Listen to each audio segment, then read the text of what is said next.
Good evening, ladies and gentlemen. Welcome to Chapel Hill Independent School District, just outside of Tyler, Texas, where your Gilmer Buckeyes are about to take on the Chapel Hill Bulldogs.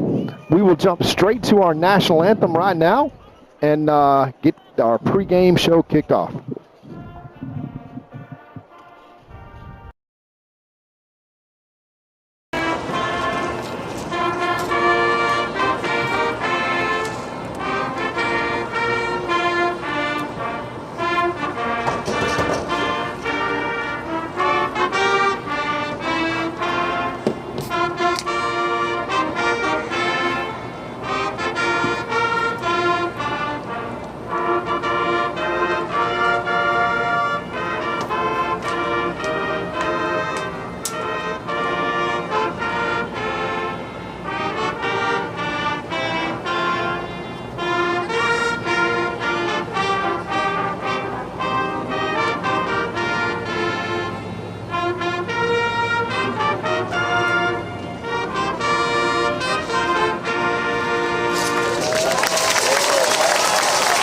Come on, Bulldog fans, make some noise for your Bulldogs. Welcome, everybody, to Chapel Hill, where the Bulldogs of Chapel Hill, last year's state finalists in 4A Division I, take on last year's state champion in 4A Division II, your Gilmer Buckeyes. Exciting game here tonight. My name is Todd Robinson. I'm joined by the voice of the Buckeyes, Mr. Jeff Rash. First of all, Jeff, we want to apologize for the simple fact that we have no stream tonight. So if you're listening to this, you're probably listening to a recording, and you know how it all turns out. But it is challenging here in this area of the county where there is very bad cell coverage, and with all the renovation work going on in Chapel Hill, they do not have internet available. So we are going to be on delayed broadcast for tomorrow morning and then later on. And, of course, our coaches show on Sunday. But for now, we want to apologize to everybody. This is the reason that you come out to games on away games, because we have no control over that. So we want to start the broadcast by apologizing, and we have no broadcast.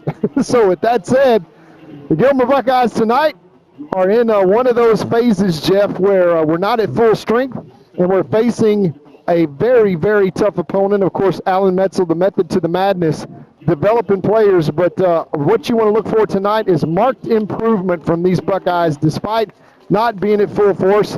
As we see the coin toss, the Buckeyes have won the toss, and they have agreed to receive. So the Buckeyes are going to keep it away from the dangerous quarterback for the Chapel Hill Bulldogs, who is committed to the Baylor Bears, and he has been a force for the Bulldogs for going on 4 years now since his freshman year. That's Demetrius Brisbane.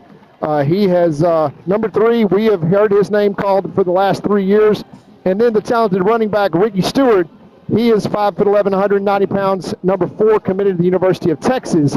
And that is their 2 main weapons. Going against the Buckeyes, probably strength of their of this early season is their defense, especially that big defensive front. So the Buckeyes' strength versus the Bulldog strength. And I really look for some good exciting football tonight. I think this game is going to be really closer than everybody thinks. A lot of pride. Got kind of woke up. I know that Chris Boyd of the Houston Texans, former Buckeye, MVP of the state championship game in 2014, and former Texas Longhorn All Big 12 performer, he visited the Buckeyes on Saturday morning after the Pine Tree game, and he reminded them of who they are. And it is stuck all week, and you've got a little bit of grit to these seniors that come out tonight and are just saying, look, I'm not really worried about the scoreboard, but I've got a commitment to the legacy of the Buckeyes with something to prove. So I really look for an exciting game here tonight. Yeah, that's for sure, Todd. No question about it. Like you said, the Buckeyes unfortunately plagued with a few key injuries from key players this week, and so we've got some starters that are not going to be with us tonight's game. And we played a tough team tonight. They're ranked one of the top teams in the state in Division 4A Division I. So that means they're a bigger school. We're punching out of our weight class tonight. But I do expect a good football game tonight as the Buckeyes are ready to play. Fumble the ball, not a good start for the Buckeyes. Out of bounds right off the bat. Number 19 back there to field for the Buckeyes. That was Zayd Taylor. Right. You're going to hear his name a lot over the next few years, folks. Zayd is a He is a very talented ball player. He's a young guy right now. He's just a sophomore quarterback and outside linebacker, but you're going to hear that name a lot. That's very uncharacteristic of him, but that puts the Buckeyes in bad field position as they're going to be starting off their first possession, 1st and 10 from their own 5-yard line. And Todd, you talked about the power of this defense, and I mean, you're going to see what we're talking about. They got a big defensive line, and they're really going to test this offensive line tonight. And it looks like we've got flag on the play. That's offsides against the Bulldogs, which is going to move us up 5, which is good. They came across the line of scrimmage. They kind of timed that snap count. Let's see what the White Hat officially says. Yes, it is offsides defense.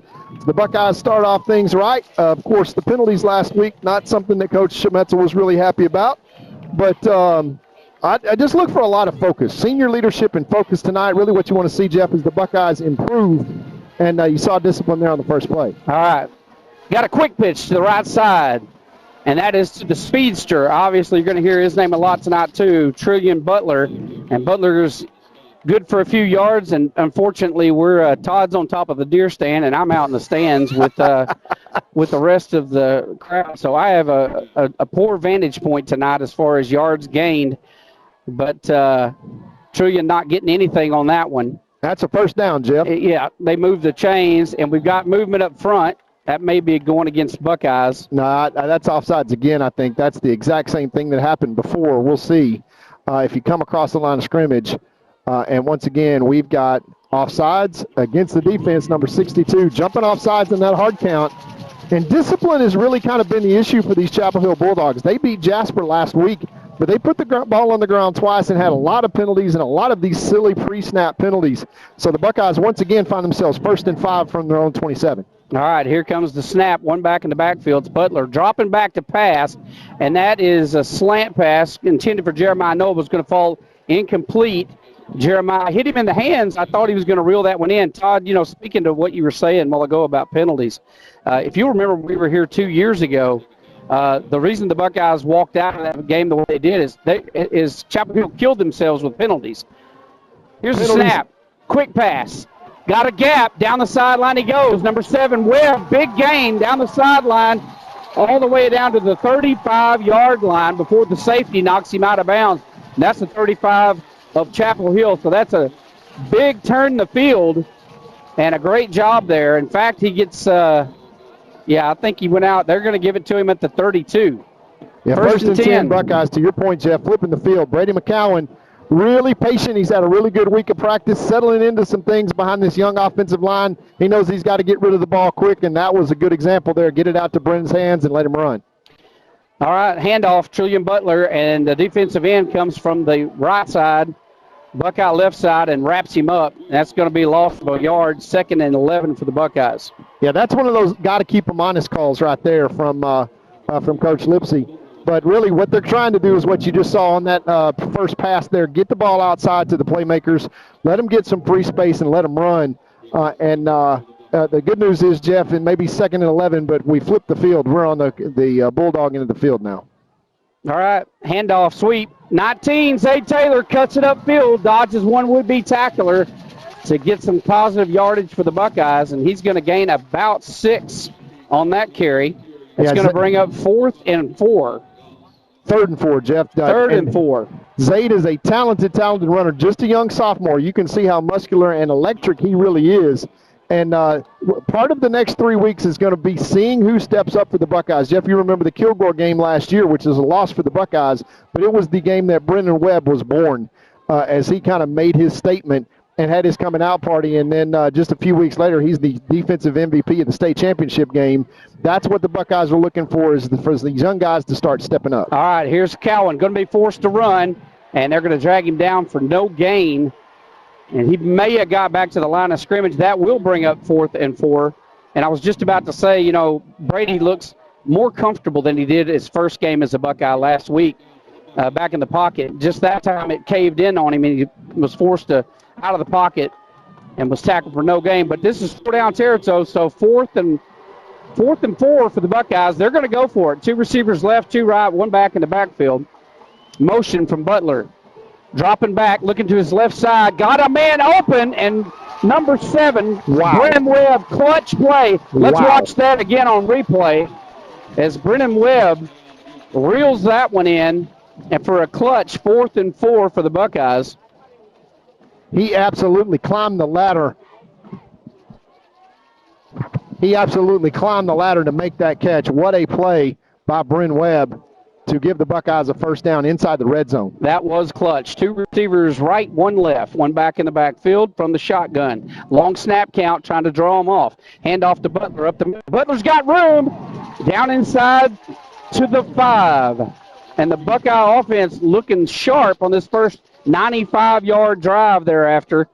And clicking against a Division I solid defensive front. Butler gets the ball again, maybe back to the line of scrimmage. You're running up 2nd and goal from the 5. Yeah, not only that, Jeff, but the Buckeye offensive line here, let's just say that they're undermanned, because most of the offensive line you're going to see in district play not out there right now. So lots of young guys getting good quality snaps against a great team, not a good team, a great 4A team. These guys have everybody back, especially their 2 studs.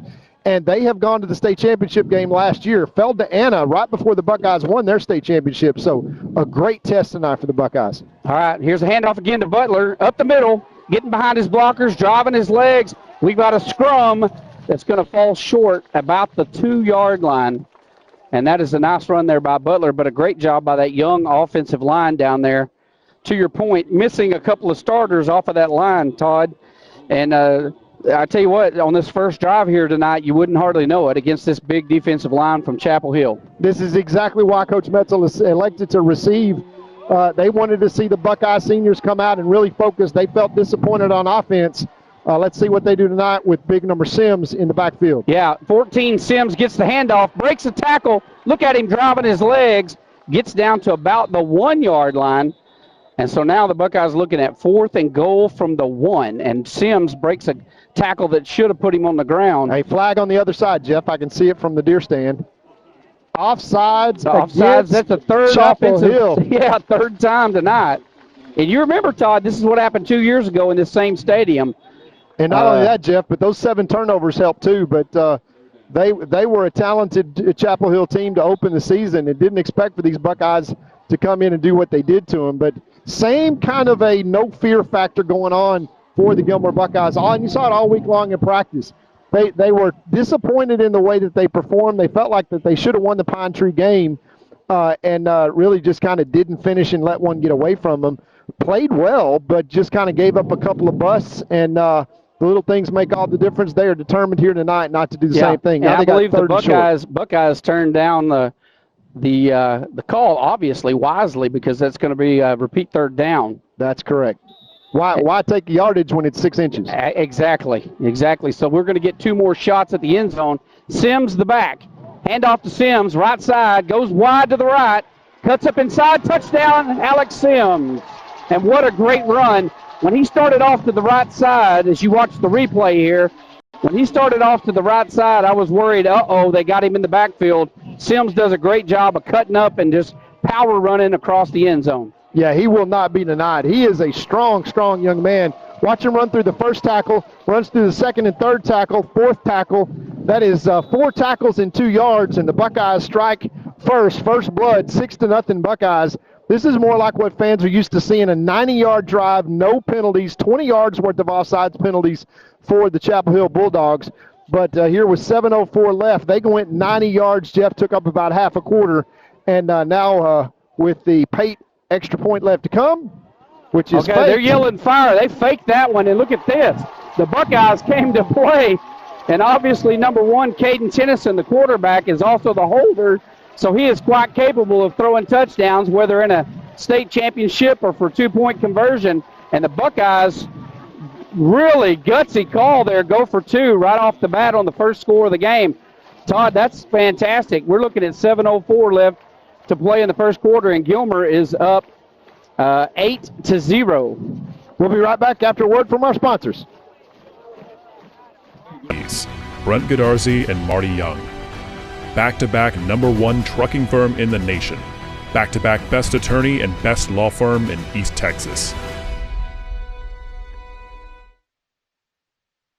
For nearly 150 years, Crowley Funeral Home has offered the highest quality in funeral services to the families of Upshur County for a fair and reasonable price.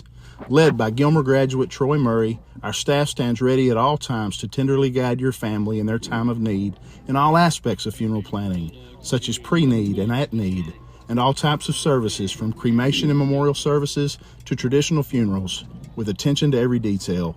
At Crowley Funeral Home, we've been treating families as our own since 1883. And back to the action here as the Gilmer Buckeyes take the opening drive, 90 yards for a touchdown. They convert the 2 extra points, 8-0 the lead. They're going to kick it off. It's going to be a pooch kick here. A little confusion there from the Chapel Hill at the 30-yard line. They had 2 guys trying to catch it, and they were lucky to reel that one in without fumbling it.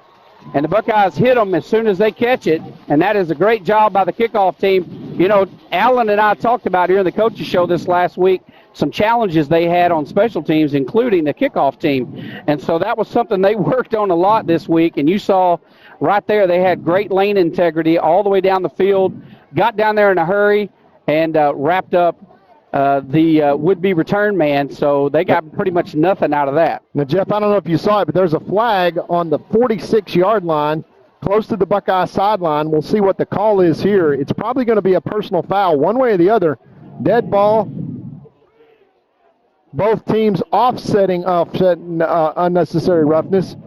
So that's going to offset, not cost anyone any yardage. Well, so Chapel Hill is going to get the ball 1st and 10 from their own 32-yard line. So now we're going to see this electric Chapel Hill offense against what defense, the Gilmer defense last week performed outstanding against Pine Tree. So let's see what they can do tonight against what could be a state championship quality offense right here. They pick up a couple of yards there on the run by number 4. Yeah, he had nowhere to go, Jeff. They run that to the boundary side, and that's number 4, Ricky Stewart, committed to the University of Texas as a running back. He only gets 1 yard there, and he was very fortunate to get that 1 yard as you see the penetration, especially there from big number 54, Hagler, who's got several D1 offers. And then you see the real beef of this team. You see Mr. King, Mr. Lee, all these sophomore talented guys down there that are really shown up on the defensive line. Yeah, they're going to have their work cut out for them tonight. Here's the fakes the handoff and runs around the left side. This is Brisbane, and he is the quarterback that is committed to go down to Baylor, your alma mater, Todd. And you're going to hear those 2 names all night long because that really is, this is a fairly one-dimensional team. They got Brisbane, they got Stewart, and they've had them for, like you said earlier, 4 years. And they pretty much are the offense. Yeah, and watch this passing game here, which is more or less a pitch play. They will try to draw the field up and try to pitch this out to Stewart to the wide side of the field here. Handoff up the middle, Stewart. And he is behind that big offensive line driving for that first down marker. He's going to get awful close to it. May have picked up the first down there on 3rd and 4, depending on the spot. Nope, he's going to be short. Nope, they're going to move it. They're going to move the chain. Yeah, so first and down 10 by their hair of their chinny chin chin. The Bulldogs keep this drive going. 5:54 left in the first quarter. Buckeyes leading 8-0. First possession for the Chapel Hill Bulldogs. 2 receivers wide left, 2 right. Dropping back. Does a little screen pass on the left side, and it's good for some yards. Downfield, maybe 7-8 yards on that, depending on the spot. I think they're going to get 7 out of it. Yeah, what a great play there by 54 Hagler, who coming free, recognizes, hey, this is a screen. They're just too easy. They're letting us through. Just gets on his horse and gets out there to make that tackle from behind, but not before the wide receiver. That's the talented there, number 12. They will go to him. He is the other 10% of the offense that's not number 3 and number 4, Jeff. Second down, just shy of midfield. 3 yards to go for the Bulldogs. 2nd and 3. Look for the handoff to Stewart here. Handoff up the middle, Stewart, and he is going to probably have enough there. Yes, he will, to get the first down. And Stewart's always going to be good for 3 yards. I don't care what team he's playing against. He's not a Division I commit for no reason at all. Yeah, not just to any Division I school. He's going to Texas, Jeff. So, yeah, as a running back, by the way. As a running back. Yeah, he's playing the position. It's not one of those, like, for example, the quarterback is recruited to Baylor to play safety. Yeah. All right, here it is, quarterback keeper, left side. And he is a wildcat, Todd. He's been doing that since his freshman year. We've watched him do that exact same play a whole bunch of times over the last several years. And that is another first down for Chapel Hill. Yeah, and you're seeing exactly what Chapel Hill does, Jeff. There ain't no secret about it. It's number 3 to the left and number 4 to the left. They run behind their big offensive line. They usually try to run to the short side of the field, but look at where the receivers are. They will try to run to where their strength is, and if the pass play breaks down, Stewart will keep it and run. Okay, handoff to Stewart, left side, and he just runs into a wall and gets knocked down. Number 0. That's Pate. And Pate, from his linebacker position, gets over there for the Buckeyes, makes a good stop. And that was a great play there for the Buckeyes. Yeah, no gain. No gain, 2nd and 10. Wouldn't it be great for the Buckeyes to have a great stand against the Bulldogs here on the very first possession? Or let me be prophetic and call a turnover. Exactly. Yeah, they've been good about that with the Buckeyes. Stewart up the middle, driving his legs, showing why he's going to be at Texas. Gets all the way to the 30-yard line. And those Buckeyes very aware of their tendency to put the ball on the ground, and they are out there clawing and scratching at that ball, which means that Stewart's not running quite as hard when he's trying to squeeze that football. Probably 4-down territory here for the Bulldogs, but the Buckeyes have a money down, 3rd down and 4 to go. Let's call it from the 31-yard line of the Buckeyes. 3:34 left here. The Buckeyes having an excellent first quarter, but a big stop here would be a huge momentum swing in this game. Yeah, 3rd and a long 3 for Chapel Hill. Here's the handoff. Drops back. Little draw play there to Stewart. They're going to stop him short. He gained about a yard on that carry, so they're looking at 4th and 2. It is 4-down territory. Strength on strength. Look for number 3 to get the ball here. If they fake it to him, then the quarterback, number 4, will pull the ball and try to make it around the end. But you can guarantee this is going to be a pretty simple. We're going to run right at you because Chapel Hill thinks they can get with those they're two. Going on the left. Yards on they're anybody. going to the left side. They'll probably line up quarterback keeper to the left side there. And that's exactly what it is, and he's going to easily pick it up. As we were looking for him to go short, and he just ran around the end untouched. We figured they were coming inside. We didn't have our corner out there wide enough, and so that's an easy first down pickup there by the quarterback, Brisbane. Yeah, they watched us on film. We watched them on film, Jeff. I've seen that on film. To your point, they put 4 wide receivers or quads out to one side, to the wide side of the field. Usually they will run behind that. They showed that early on and knew we would see that on film and just went the other way. All right, 1st and goal.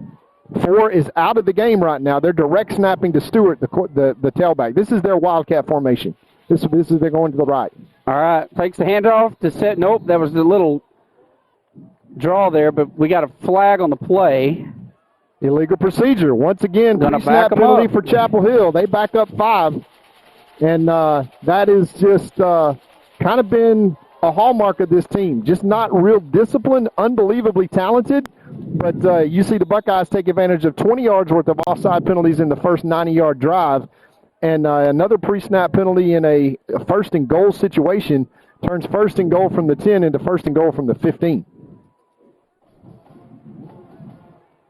Buckeyes got to keep them out for 4 straight downs here. This defense, the Black Flag, has had a knack over the last couple of years of making a goal line stand. They know what's coming. They're going to run the ball. Yeah, they've been really selfish inside the 10. Quarterback rolling to his left side, goes for the end zone, and that is a touchdown. What a great catch there by the receiver, and that was great coverage by the Buckeyes. If you can see here in the replay, we were all over him, and I thought for sure that that was going to be out of bounds. But we didn't catch that on the replay, Jeff, but to your point, our corner got there just a tad bit late and was unable to break that pass up. But that's number 12 for the Bulldogs. He is the talented wide receiver. That is Trevor Brooks. He is the senior, as all 3 of those triplets, Stewart, the running back, the quarterback, and then a receiver. As they kick an extra point, it's no good, and the Buckeyes lead 8-6, Jeff, with 2:30 left in the first quarter. The Buckeyes will start their second drive with a lead. Let's see if the special teams here on kickoff can make a difference in this game, and we'll be right back after these messages.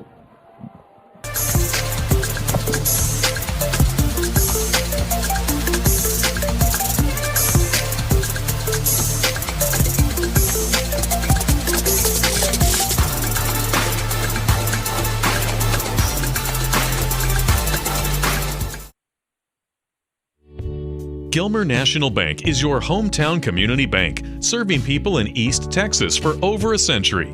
We are your neighbors, friends, and partners in making this a great place to live. Our employees make us a special place to do business.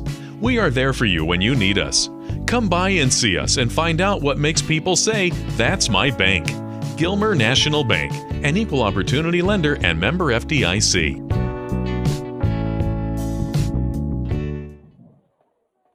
Back to the action here in Chapel Hill. Buckeyes lead 8-6 with 2:30 left in the first quarter.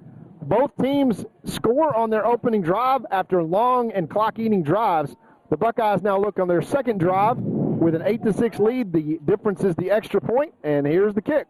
All right, it's a kickoff, long kickoff, and that is going to be fielded at the 2-yard line.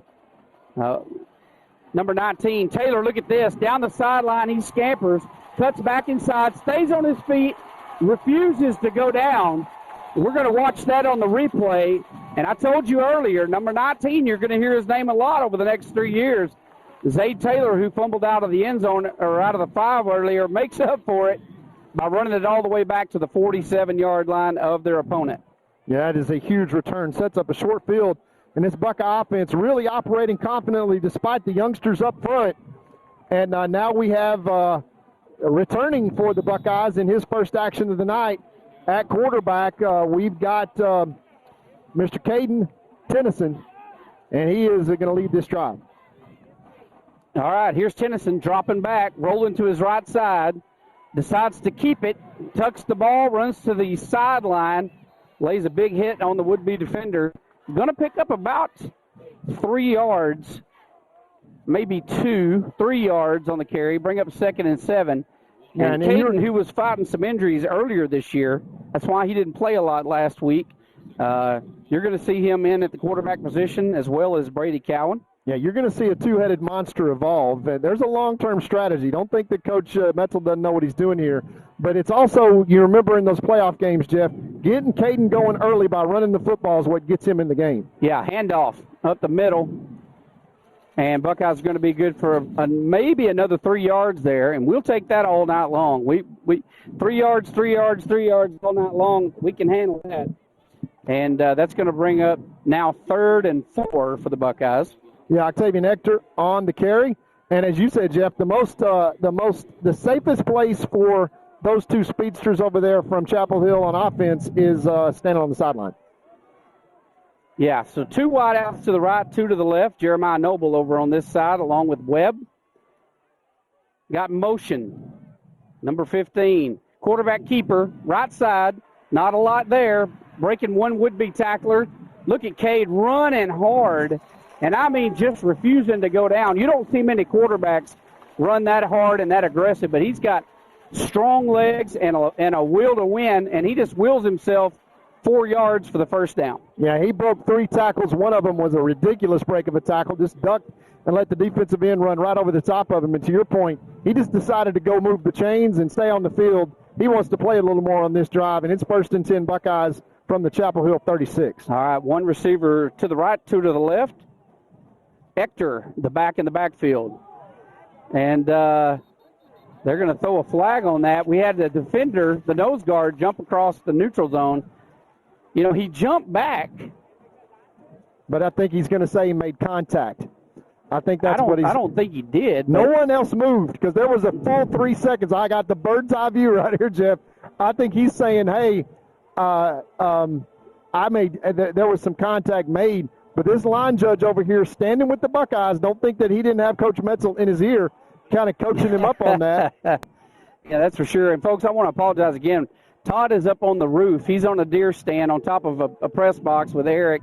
I can't even see the monitors tonight, so when I call for replays, if they don't happen, just forgive us for looking clunky tonight. We're not even in the same zip code with each other. Luckily, we have wireless mics. Todd and I can't even see each other. So 2 receivers left, 1 right, 1 back in the backfield. And here's the snap. Caden dropping back, looking to pass, puts it in the air, and it is thrown short. What a catch, Jeremiah! Intercepted. You have got to be kidding me. That is an interception. They called it an interception. Yeah, that ball was thrown short. Jeremiah made a noble, no pun intended, noble try for the ball. I mean, he went up and over the top I don't know if you caught the replay on that or not, but he went up and over the top of that receiver. Yeah, we're seeing it now, Jeff. And I thought he was going to come down with it, but a talented talent. That's number 12 again. He's a playmaker. The good news, Jeff, is you couldn't have punted it any better. That's going to bring Chapel Hill 1st and 10 from their own 2-yard line with 10 seconds left in the first quarter. Yeah. The Buckeyes here got an opportunity. If they can get a tackle for a loss here, there's not much room for loss if you're the Chapel Hill Bulldogs. Look for quarterback sneak right here. Well, I could tell when he let go of that ball, that was going to be a little underthrown. And but Jeremiah, man, you got to give credit to him. He went up like a champ trying to get that ball, but number 12 unfortunately came down with it, who's also their wide receiver. Here's the snap, standing in his own end zone, big hole, and number 4, Stewart, marches himself right through it and gets him out of that 2-yard line, out past the 5. And that's the end of the first quarter, Jeff. Your Buckeyes valiantly 8-6 lead. They drive the length of the field, but have the first turnover of the game with an interception down at the 2. We'll be right back after these messages with the second quarter. At Farmers Insurance, we've seen almost everything, so we know how to cover almost anything, even a rock and wreck.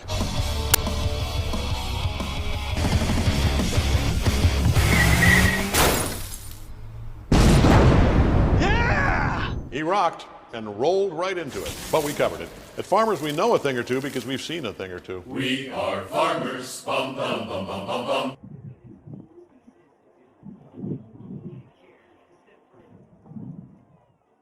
Need an oil change? Try the new Buckeye Express Lube, 1 mile from Gilmer on Highway 300. Oil and filter changes, fluid top-offs, multi-point inspections, and tire rotation and repair are just a few of the services they offer. Best of all, you can watch TV and enjoy a complimentary snack while you wait. Jason Horton, a former Marine, thank you for your service, has over 30 years of experience in the business and guarantees the best service in town. Next time you need an oil change, think Buckeye Express Lube on Highway 300. Back to the action here in Chapel Hill where your Buckeyes lead after one quarter, 8-6. It's going to be 2nd down and 4th, deep in their own territory. The Chapel Hill Bulldogs, after intercepting a pass to end the first quarter that was intended for Jeremiah Noble from Caden Tennyson, intercepted at the 2, and the Chapel Hill Bulldogs trying to get some breathing room to start the second quarter. Standing from his own 1 line, quarterback keeper on the right side, and Brisbane lined up behind that big offensive line, moving the ball forward. He gets out to close to the 10. Nice defensive stop there by the Buckeyes. 3rd and inches now as that's going to say 3rd and 1. Alex Sims playing a heck of a game now in on defense. Got a touchdown and a 2-point conversion already. But boy, Jeff, if there was ever a time for a bobbled snap or some kind of stop here to force a punt, this would be it. The Buckeyes have an opportunity here to make amends for that turnover driving down deep into the red zone. They can make a big stop here, but they're going to have to stop Stewart, a big running back who's pounding to get the ball here. All right, handoff, Stewart, right side, short side of the field, looking for room to run. Buckeyes do a good job of getting to him, swarming to the football, forces him out of bounds, short gain. And enough for a first down. Chapel Hill barely moving the chains on the sweep play. Yeah, I'm going to tell you, Todd, we've talked about it a lot this year already, but I'll tell you that defensive front is potentially going to be one of the best defensive front we've seen in our 20-some-odd years of doing this. And that's saying something. You're talking about behind Gillen and Hagler and Lee and King. There is some big boys down there, about 1,200 pounds of humanity. Yeah, not only that, they're not even at full strength yet, and look at all those sophomores. The future is bright on the defensive line. It is very, very bright down there. So, standing on his own 5. Well, look here, we got to delay a game by Chapel Hill. And, it's just crazy. I mean, I don't watch all of Chapel Hill's games, but it seems like every time they play Gilmer, we saw this a couple of years ago, especially here, but they're just plagued with, mental errors. And back then we said, well, it's because their quarterback was a sophomore. And but they're a senior now, and you shouldn't probably see these types of errors. But they've had quite a few penalties amassed already in the first quarter. Yeah, and pre-snap penalties, to your point. Mental errors, Jeff. We got single coverage out here daring them to throw deep, but that's not what the Chapel Hill Bulldogs do. They hand off as they do right here. Now, hand off to Stewart up the middle, and he says, well, I'll just go put us right back where we were.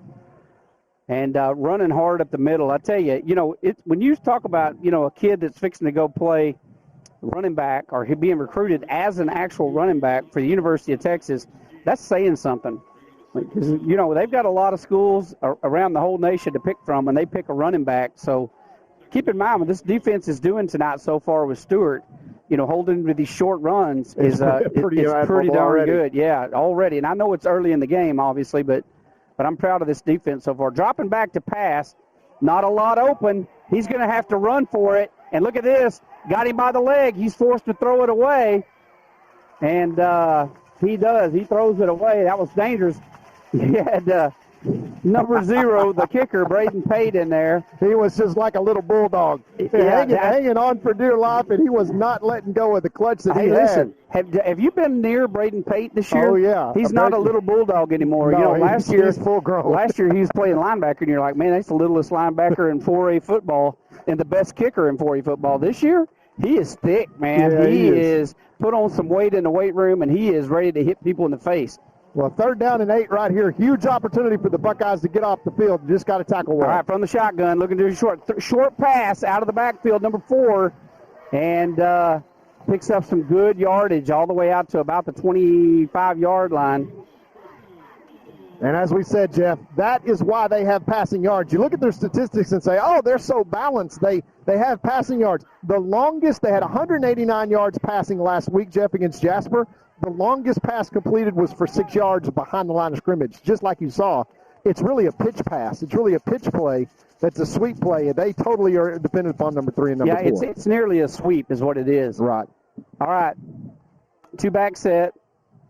Fakes the handoff, quarterback keeper, right side. Had a little bit of a hole, and Buckeyes step up in that pocket, fill the hole quickly, and hold him to short yardage. That was about a 3-yard gain, bring up 2nd and 7. Yeah, the other thing that you see, Jeff, that's going to weigh pretty heavily the longer the Buckeyes can keep this game close.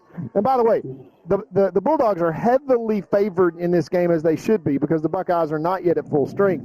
But they are grinding on number 3 and number 4. 4 or 5 white jerseys hitting them every single play.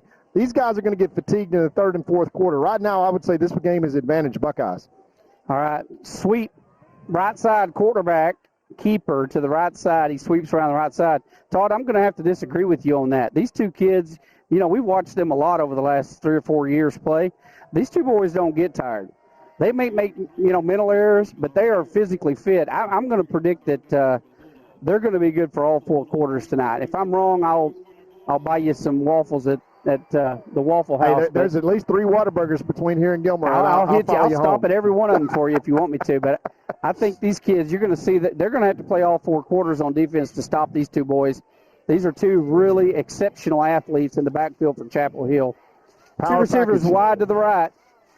Handoff up the middle. Buckeyes hit him in the mouth and drive him backwards. What a defensive play.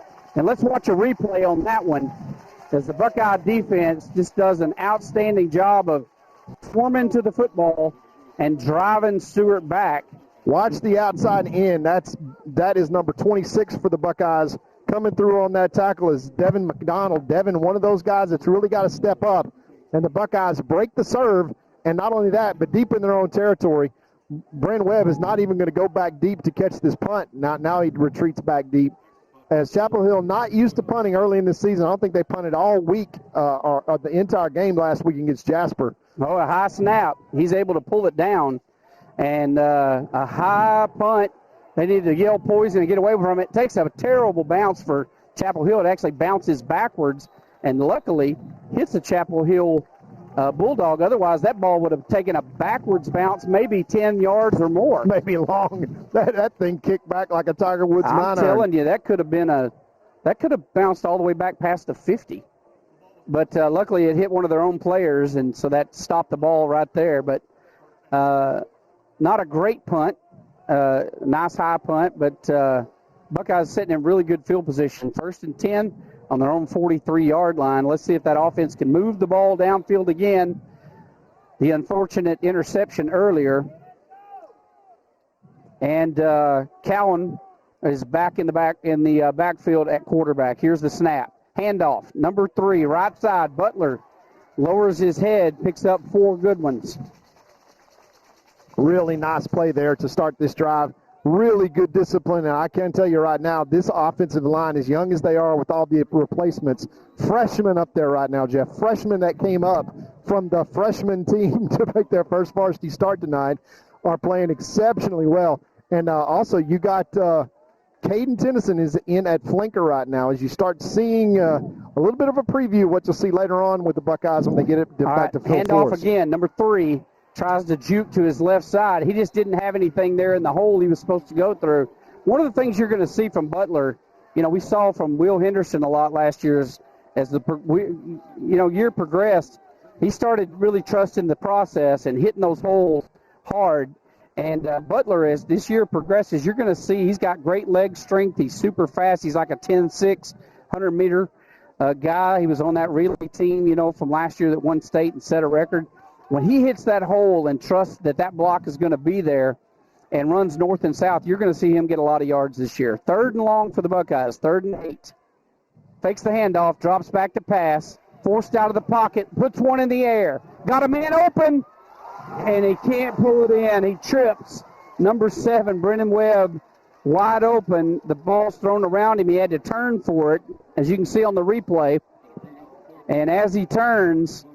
Yeah, we didn't get the replay, Jeff, but that is, to your point, a missed opportunity where Bren just got him over the wrong shoulder, and Brady just trying to pass that one, flipping his hips and letting that one go when he's got a lot of arm strength. Bren was like, I'm not sure he's going to throw it that far, and he sure did. Bren's almost made a great play on that, but that would have been a huge, huge momentum swing. Now Chapel Hill has answered the stop with another stop of their own, and Coach Metzel here with an 8-6 lead with 6:58 left in the first half is going to send Mr. Pate on with his talented leg to try to pin Chapel Hill deep once again. All right, perfect snap from the center, and a nice punt there by Pate down the sideline, takes a big Buckeye roll, and man, he makes that look so easy. He does, doesn't he? Down to the 11-yard line, Pate, and he had to pull up a little bit because he could have kicked it out of the back of the end zone from there. And I got to tell you, I miss Braden Pate already. Oh, my gosh, I know. It's the beginning of the season, and I already miss him. He has a field goal last week already, and just his leadership, his senior leadership, coach's kid, you wouldn't expect anything less, but he's one of those guys that's the first guy to get there, captain, last guy to leave every single week, and right now he is one of those guys that Coach Metzel is really leaning on, especially after last week. And one of the things that happened that Coach Metzel mentioned at the coaches' luncheon, the most exciting thing is that every Wednesday there's a character trait that each coach puts on. And last week, the senior captains came to Coach Metzel and said, look, we'll take care of the character traits this week. Oh, that's cool. Broke it up, and it was totally player-led. That's awesome. That's what you're looking for right there. Has a short pass, number 4, and look at this. He breaks free, and he is going to take this probably to the house. We got one man wide open. He's not going to get there, and that is why he's going to the University of Texas. That is a long run by Stewart, and he found the hole, hit the seam, and turned on the Jets. Yeah, that's one right there, Jeff, that we got him dead to rights. We read the play, and literally 5 yards behind the line of scrimmage, the Buckeyes hanging off of him, and that is the difference right now in this game. You see a big play like that the Buckeyes don't make with an open Bren Webb, gets behind in a scramble situation, the defense, and Brady McCowan overthrows him, which is hard to say, from off his back foot. And in that play, the Buckeyes don't make a tackle, and he takes it 96 yards to the house to give the Bulldogs a 12-8 lead, extra point left to come. All right, here's the snap. This time the extra point is good. So the turnover for the Buckeyes, where they were driving down the field to put another score on him, has been reversed, and Chapel Hill goes up on top. We'll be right back after these commercial messages. At First National Bank, together we're better. We're a regional bank, big enough for all of East Texas, that cares and is invested in the people and communities we serve. with the strength and services to meet the needs of every customer, big or small. From business financing for big companies and small mom and pops to our family of personal banking customers. First National Bank of East Texas. Together, we're better. And we think that's kind of a big deal.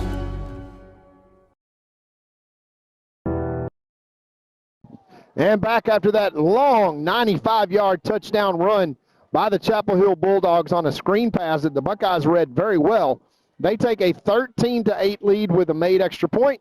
And with 6:32 left to play in the first half, the Buckeyes are going to be back on offense. So Zaid is back deep for the Buckeyes, along with number 15, Octavian Ector. And the Buckeyes need to answer here to even things back up. Here's the kick. All right, we got another long kick. Fielded on the 5 this time by Hector. Hector that comes down the right side, breaking a tackle, hits his Jets, and all the way back out to the 37-yard line. And that is a great return there by number 15, Hector. We enjoyed watching him last year, and you can see why. Yeah, Jeff, and you can see that the Buckeyes probably spent a little time on special teams this week in practice. You think? Yeah, it's big return after big return. No penalties right now, Jeff, after a quarter and a half. I hope I don't jinx this. The Buckeyes going trips, showing a passing formation, empty formation with Brady McCown at quarterback. All right, here's the snap. Pulling up, and that pass intended for number 9 is Manson is just going to fall incomplete. He had it right in the hands. It was a good pass.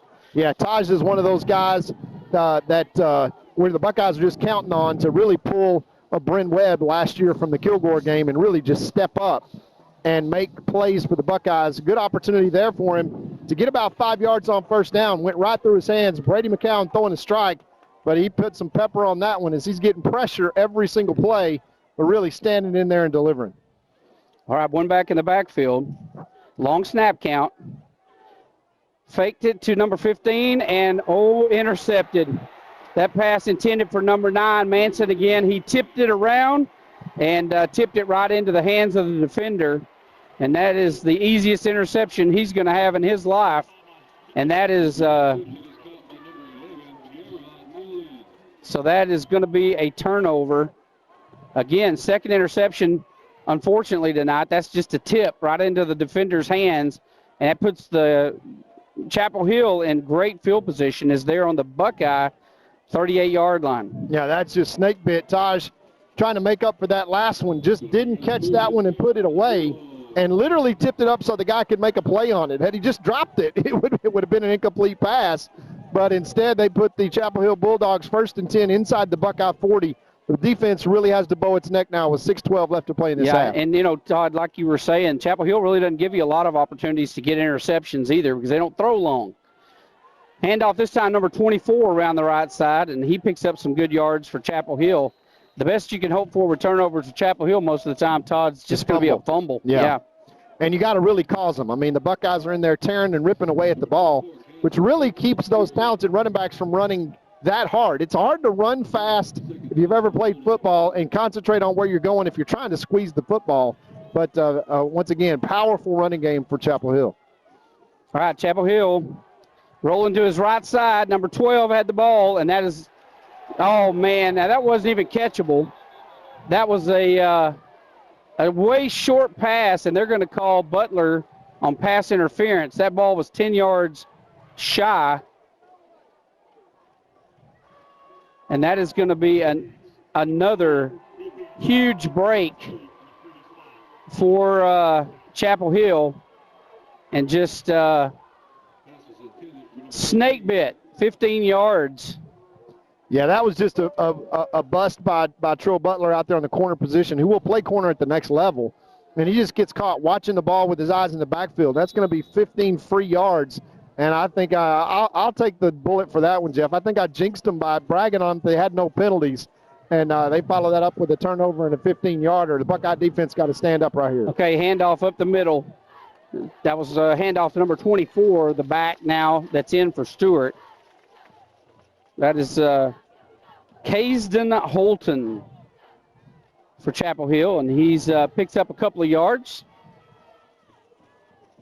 5:17 left to play here in this first half. 13-8, the Buckeyes have really played well, but the mistakes that they've made, they've paid for, and the mistakes that Chapel Hill has made, they've kind of gotten away with. Right now, momentum is on the side of Chapel Hill. Quarterback keeper, left side, heavy pursuit, turns back to the right. He's got nowhere to go.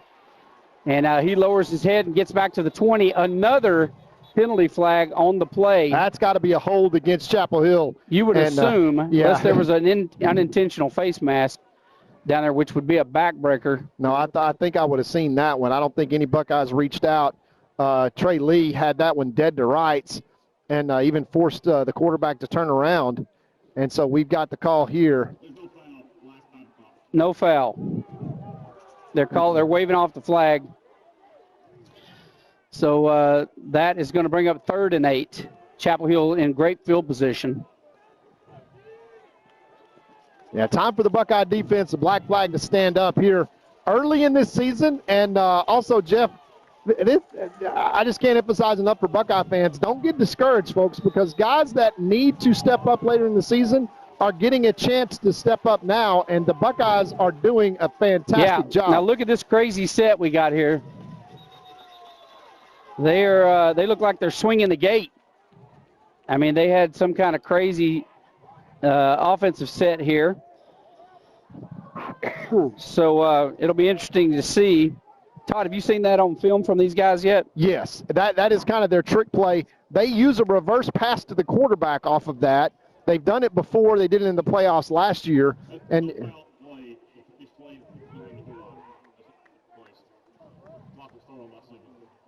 you have the referee once again pick up the penalty. And they spotted the ball entirely at the wrong spot, Jeff. That was what the problem was. Yeah, that's what they did. I noticed when they went back to spot the ball earlier, I thought, man, that wasn't. They gave them on 5. Yeah, they spotted on the 11. Yeah, there was no foul. There was just a wrong spot. So 3rd down and 13 for Chapel Hill. They go back to the same set, but keep your eye on number 4 here, Jeff. All right, number 4 and number 3, the left side of your screen. It's quarterback keeper. He goes up the middle and just glides through the middle. This guy's one of those runners like we used to see Fluellen. Buckeyes are saying they got the football out of the pile, and the referee, Trey Lee, comes out with it, but the referee says, no, he was down. So that's going to be 4th and about 6. So huge play here as Chapel Hill sends in the beef package, and they are sending in their kicker. And I can tell you, Jeff, the coach for the Bulldogs, Mr. Jeff Reardon, he's got a lot of respect for these Buckeyes. And during an interview this week, he was, asked by Owen Henderson about being favored, and he was very adamant in saying, look, we're playing the defending state champions. Yeah, this is going to be a miss. This is going to be a miss right here, Todd.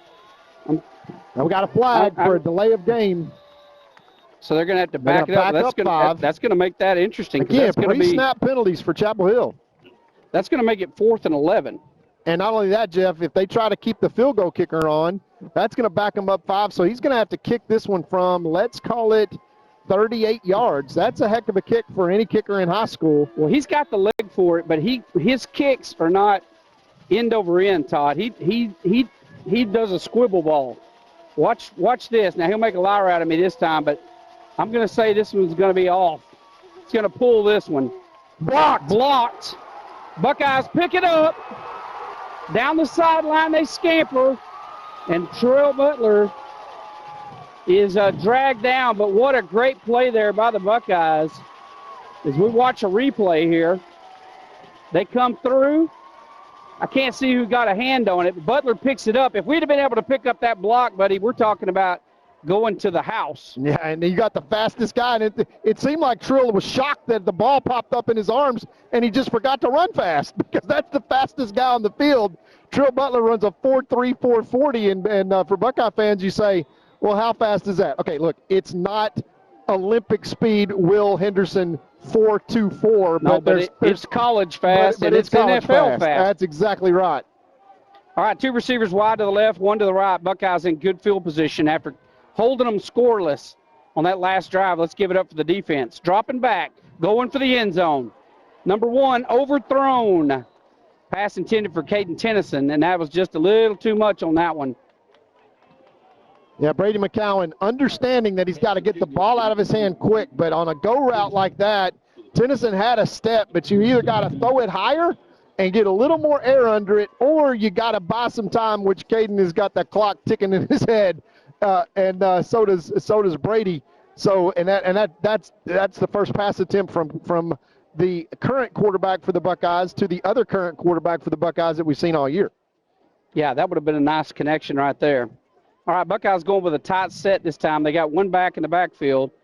Here's Cowden. Hands off to 6, right side. Got room to run. Up the field he goes. And he's going to be down right after he passes the first down marker.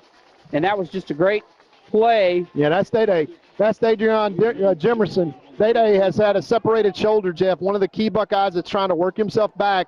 Game time decision. Day-Day's back in, and he has been a talented running back for the Buckeyes the last 3 years. And he's getting his first action of the season here tonight. All right, he's still in it back. Pat fakes the handoff.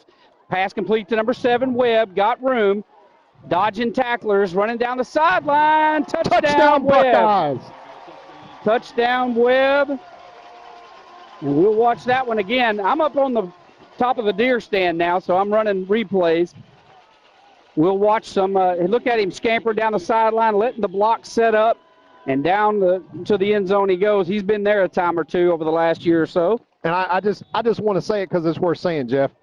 Last year at this time, 2 weeks before the Kilgore game, Bryn Webb is just like 4 or 5 other Buckeyes, young Buckeyes that you see now, waiting to explode and blossom. And he had a game just like this. You remember number 3 to Eric Tate did not play last year in the Kilgore game, and it forced young Buckeyes to play as the kick is up and good, and the Buckeyes take a 15-13 lead with 3:05. But, Jeff, having an opportunity is all some of these young Buckeyes need to really get the confidence to really come on, and that is exactly what these games are for. Right now, Jeff, you've got a 15-13 lead going into the end of the second quarter. Let's go to some commercials and be right back. When tragedy strikes, you don't want to be in a position where you're second-guessing your lawyer's ability or the resolve to get you fairly compensated. When you hire Godarzi & Young, you know you're hiring a law firm that has nationally ranked settlements and verdicts. We have over 2 decades of experience holding 18-wheeler companies accountable for their negligent action. Don't make the mistake of hiring anybody else. Hire the best. Hire Godarzi & Young.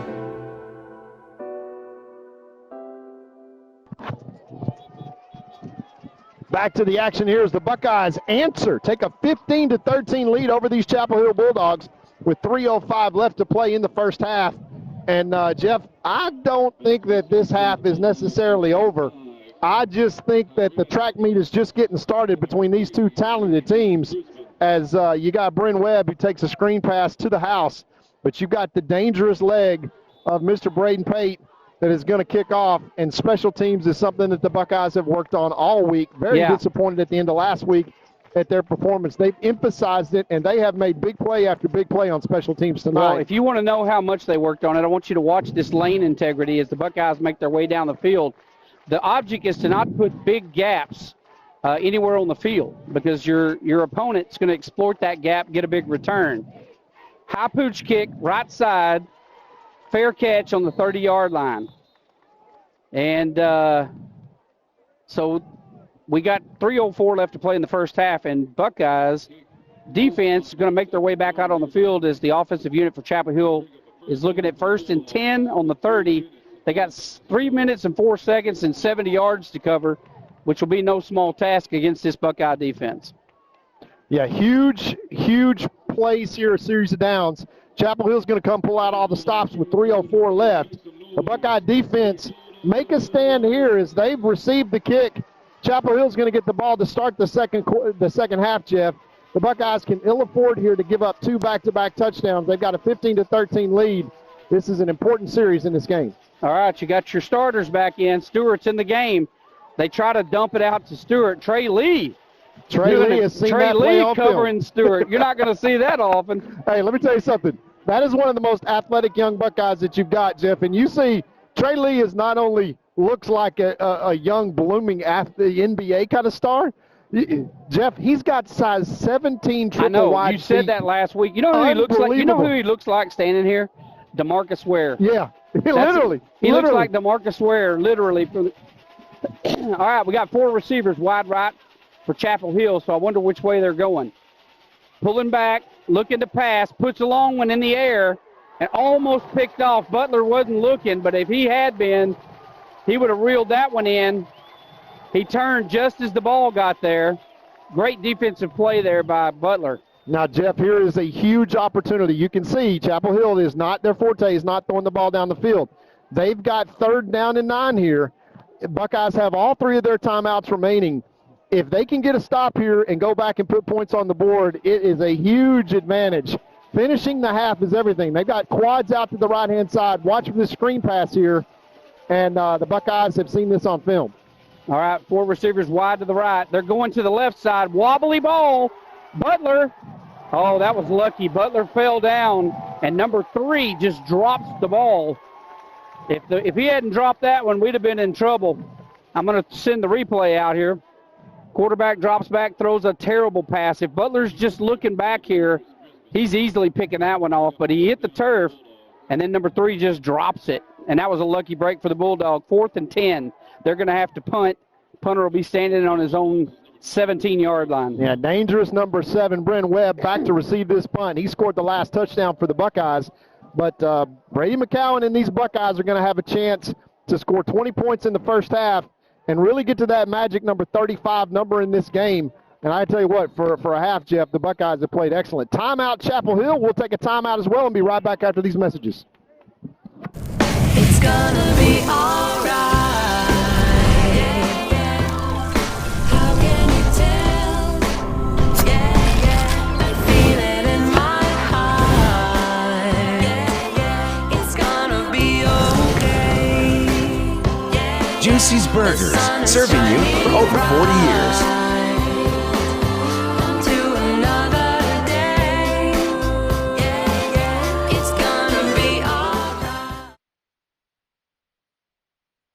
Texas Heritage National Bank would like to invite the Buckeye Nation to visit our new full-service bank in Gilmer.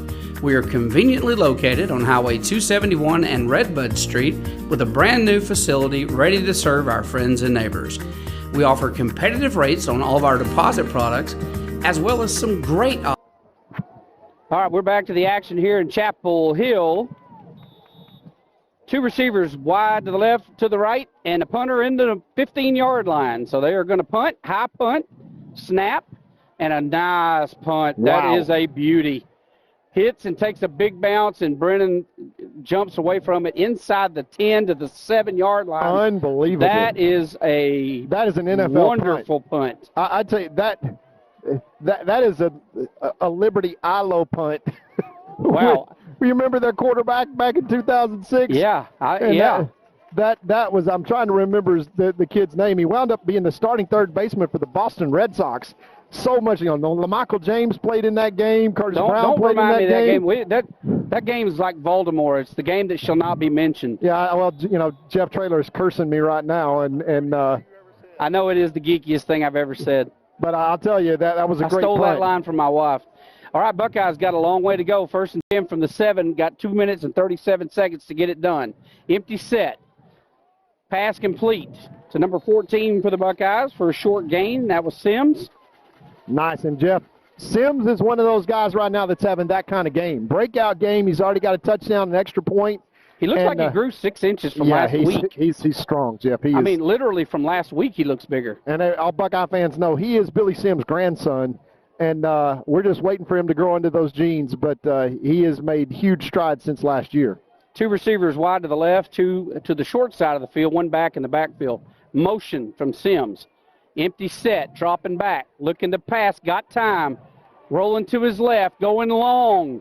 It's got enough arm interference. Yes. Big time. And the ref took a minute to throw it, but it was interference. And that is a huge play there for the Buckeyes. I'll throw the replay up there. You wish that was a spot foul, but Jeff. And what a good job that Cowan does there. Exactly.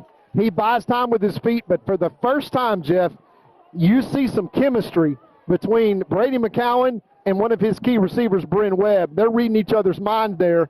Brady tells him, go deep, go deep. All that arm strength. Of course, he's a McCowan. You talk about some gene pool. Good gosh. Yeah, his dad was the quarterback for A&M, and he had an arm like a rocket. Yeah, his uncle is his 13-year NFL veteran. Yeah, Luke and Josh both in the NFL. So he's got the genetics for it, and he's got the arm for it. So, and he looks more poised tonight. He looks more comfortable. Here's the snap. Quick pass out of the backfield. Taylor got blockers, moving his way down the sideline. Look at this guy go across midfield and runs out of bounds. Folks, that's a sophomore that you're going to hear a lot about.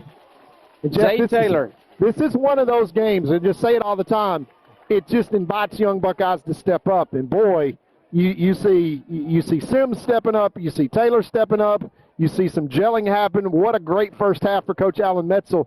You know, kind of he said this week, hey, we got to figure out how to forget about the scoreboard and just go play Buckeye football. And they have really done that here tonight through the first half. Still a minute and 48, but if they can flip this, Jeff, and turn this into another 95-yard drive, what a confidence booster. Minute 48 left to play in the half. Buckeyes driving. Got a draw play. Handoff. Sims up the middle. Lowers his head. Gets out to the 42-yard line. Remember, Buckeyes still have timeouts, all three. Plenty of time in this drive. 1 minute, 36 seconds. 90 seconds is an eternity when you have all three timeouts. So the Buckeyes not rushing.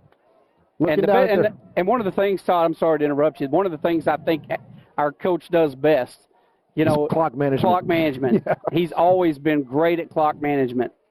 Two receivers left and right. I think we had offsides. Yep. They threw the flag. That came from the defensive end on the right side. Yeah, and they blew the whistle because it's unabated to the quarterback, right? So if he's got a free shot at the quarterback, they will blow the whistle. Oh my gosh, you have got to be kidding me. They called that on Caden Tennyson. Yeah, evidently they called that on Tennyson. So that's going to back us up 5. And so that will be repeat the down, but a loss of 5. So Buckeyes now looking at second down and 8. Still got a minute 10 on the clock. I think they called Caden for not being on the line of scrimmage. That was the flag, although number 12 was blitzing and was offsides. I mean, it was obvious he was offsides, but the line judge here on the Buckeye sideline blew his whistle. And now we got a timeout by the Buckeyes. Timeout Buckeyes. We'll take a right timeout back as well.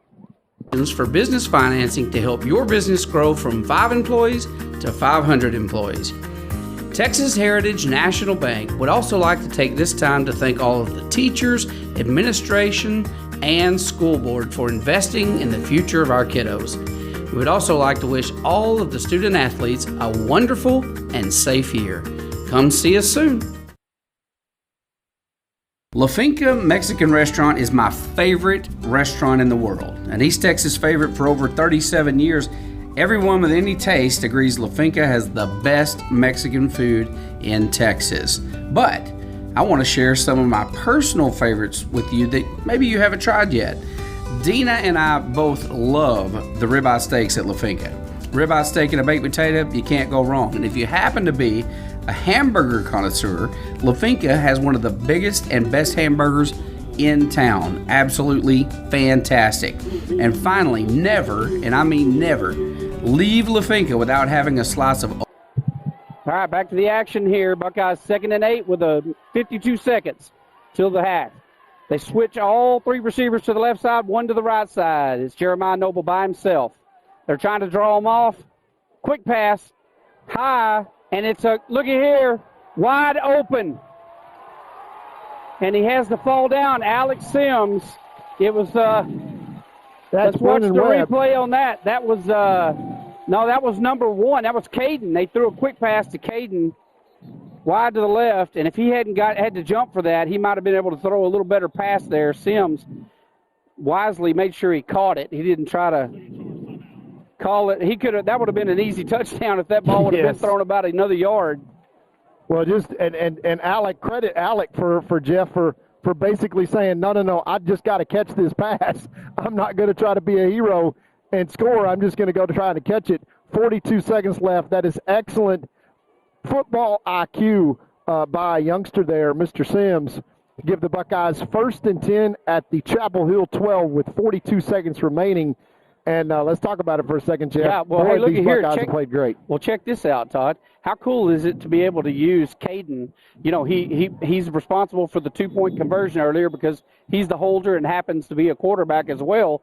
And then here we're using him as a wideout with doing a pass, a double pass. And that's going to come in handy this year. I'm going to tell you now. Well, you're being a little prophetic there, Jeff, because trust me, Coach Metzel's thought of that. Let's just put it that way. Hey, I have 2 quarterbacks, and he actually has 3 because I tell you what, Zayd Taylor is a good quarterback in his own right. Dropping back, 41 seconds, forced out of the pocket, looking to pass, going for the end zone, throws it over the head of Caden Tennyson.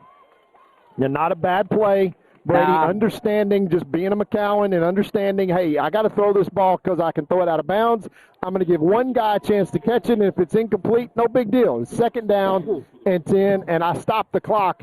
That basically is Brady McCowan being smart and gaining a timeout, avoiding a sack, and showing how good of an athlete he is as well. Yeah, I totally agree. I think he saw he had double coverage over there and just decided, hey, I'm going to throw this one. If Caden can pull it in, great. Otherwise, it's going to fly out of bounds. 2 receivers wide to the right, 2 to the left. 1 back in the backfield. It's Sims dropping back, looking to pass. Heavy pressure. Breaks a tackle, decides to run, gets out of bounds. And, again, great heads-up play there by Cowan. Yeah, what a heady play as he stops the clock and shows his athleticism. And, again, hey, folks, Brady is operating behind 2 freshman offensive line, and half their starters are out. So, yeah, you got to really appreciate that. The clock started again. Yeah, they're going to tell them to reset. They'll tell them to put 5 seconds back on the clock. Yeah, they left the clock running there, and the coach is going, "Hey, you owe us 8 or 10 seconds here." Yeah, the Whitehead has had a tough night already, and in this case, that's one that you can't wind the clock when the guy has obviously gone out of bounds. I mean, you're literally you become the 12th man for the defense when you do that. Brady, the rule is he's moving forward and landed out of bounds. So let's see if they don't put time back on this clock. Yeah, it doesn't look like they're going to, but I'd sure like it if they did. The ball is sitting at the 11-yard line. Buckeyes have got 18 seconds on the clock. Yeah, now no timeouts, Jeff, because that forced the Buckeyes to use the timeouts. And why that's important is now we've got to throw it, and we've got to throw it in the end zone because we've got a field goal kicker that can come out and convert this. So you just severely limited the Buckeyes by not giving Brady McCowan that out-of-bounds play. Let's see if they can execute here and make Chapel Hill pay for it. But big games come down to big plays, and this is one of them. All right, here comes the snap. Dropping back, heavy pressure, rolling to his right, and he's forced to go out of bounds. And dangerous pass there as he was going out of bounds. So that's going to bring up 4th down, and that is going to be the field goal unit coming out. And Mr. Automatic is going to make his way out on the field. And Pate is going to be asked to put 3 more on the board for the Buckeyes. Yeah, they're going to say that Brady stepped out of bounds and back him all the way up to the 20. So this is going to be well in the range of Braden, who can kick him from 60, by the way. His leg is phenomenal. He is a Texas A&M kind of kicker. He definitely is. He definitely is. If we get a good snap and a hold here, he'll put it through the uprights, that's for sure. Good snap. Ball is up, and they're saying no, wide left. So Buckeyes not going to be able to capitalize, get points out of there. They did eat all the clock up and take that opportunity away from Chapel Hill. I thought it made it through. We've got. What do we got? Offsides against Chapel on the Hill. Defense. Oh, that's manna from heaven right there, Todd. The Lord loves the Buckeyes. He loves everybody. He loves everybody equally. I know that. Don't send me an email. I already know. He loves us all. He loves Chapel Hill as well. Kinda, yeah. Even the kid that was just offsides. Yeah, that's right. We love him too. We love all. Hey, look, all these kids are competitors. I don't care what side of the. I mean, I'm a Buckeye fan clearly, but we're proud of all these kids. They work hard. Here's the kick. It is up and no good again, left side. And that is very uncharacteristic of Pate, but it's early in the season. He'll have plenty of time to work on it. The clock has now expired. There's no time left. That's the end of the half. 15-13. Gilmer Buckeyes lead the Chapel Hill Bulldogs. Hey, I'm proud of them right now. You're talking about a great, highly ranked Division I team over there that went all the way to state last year, just like the Buckeyes.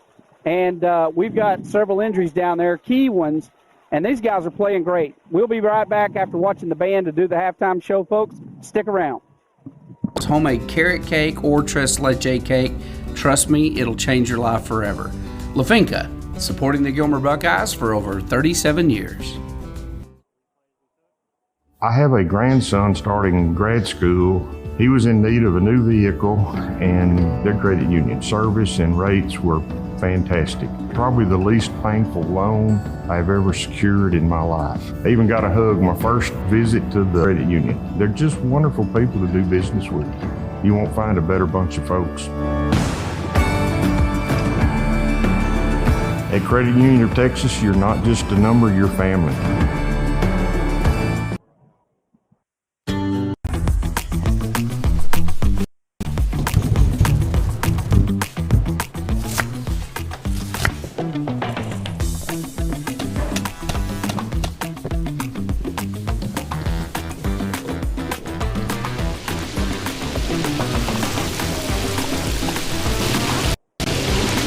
Don't settle for the other guys when you could have the best. Only at Juicy's. And we're back. Welcome to the Juicy's halftime show. The Sweepstakes award-winning Buckeye band will follow the Gilmer Buckeye Stars that we will use to kick off this halftime show from Juicy's.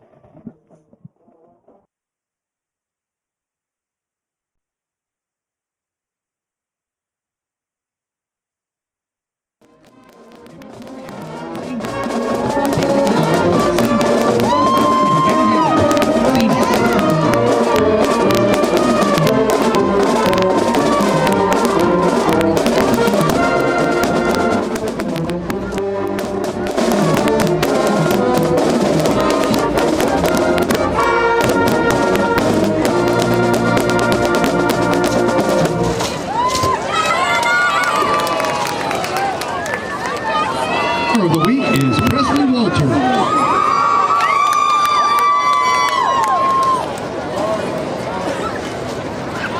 The Stars perform a streamer jazz routine to Fireball.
the Gilmer Buckeye Stars.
Ladies and gentlemen, Gilmer Independent School District is proud to present one of the most decorated military marching bands in Texas, the pride of Upshur County, the four-time UIL State Marching Finalist, Gilmer Buckeyes Band.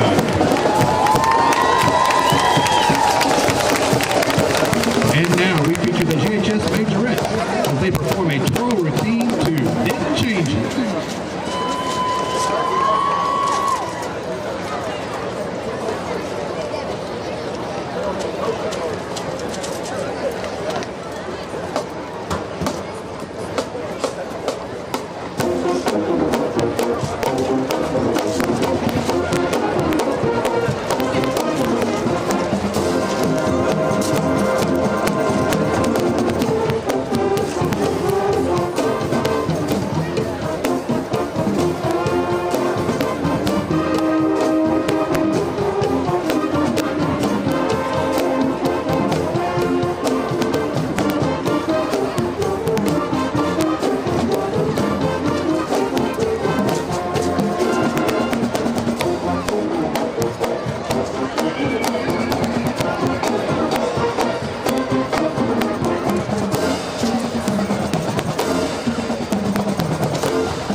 The Buckeye Band is proud to march in the American military style under the field command of drum majors Aubrey Gilmer and Carter Garman, with featured twirler Amy Sanchez. The band steps off to intrepid fanfare by Larry Ward, and for Cargill by Alex Lithgow. Gentry's Triumphal March by Fred Jewell, and the trio from Tropic to Tropics by Russell Alexander.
the Gilmer High School Buckeye Band.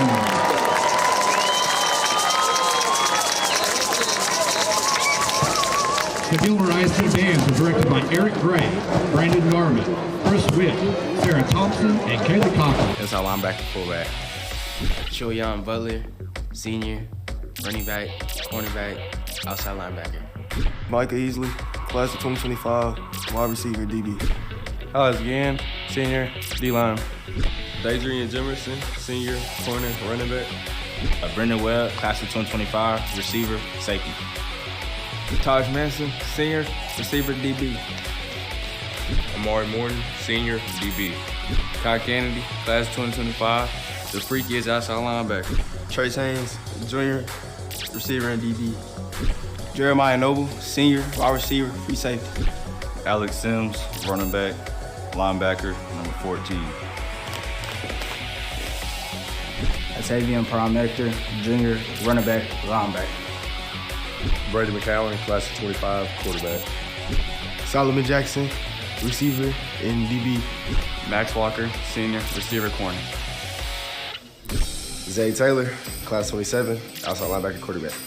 Mason Denton, senior, fullback, inside linebacker. Drake Smith, class of 2026, receiver, DB. Josiah Merrill, senior, running back, outside linebacker. Jerry Dean, senior, middle linebacker. True Griffin, 11th grade, running back, corner. Devin McDonald, junior, middle linebacker. Gavin Ford, junior, corner receiver. Dylan Griffin, I'm a junior, and I play outside receiver and safety. Raylan Hawkins, junior, running back and outside linebacker. Sidney Duhoy, running back, corner, senior. Marion Ingram, junior, outside linebacker and running back. Hudson Wynn, I'm a senior and I play D-line. Xavier Reed, I'm a senior, and running back and inside linebacker. John Henry Gilo, inside linebacker, fullback, junior. Clyde Lindsay, senior, fullback and outside linebacker. AJ Johnson, junior, inside linebacker, fullback. Zach Robinson, junior, running back, middle linebacker. Trey Lee, junior, D-line and tight end. Traylon Jones, class 2026, DN, fullback. Davion King, sophomore, D-line, fullback, and tight end. Corbin Jones, junior, inside linebacker. Jeff Bates, junior, DN. Michaelan Granville, class of 2027, D-line, fullback. Jaden Holiday, I'm a junior, play outside linebacker and fullback. Jonah Owen, junior, inside linebacker, fullback. Malachi Johnson, junior, D-line. T-Bone, I'm a senior, and I play defense and offensive line. Justin Anderson, O-line, D-line, senior. Noah Fothery, junior, O-line, D-line. Tyler Hagler, class of 2026, defensive line. Jackson Neely, junior, O-line, D-line. Hunter Burney, O-line, D-line, senior. Brett Williamson, junior, O-line, D-line.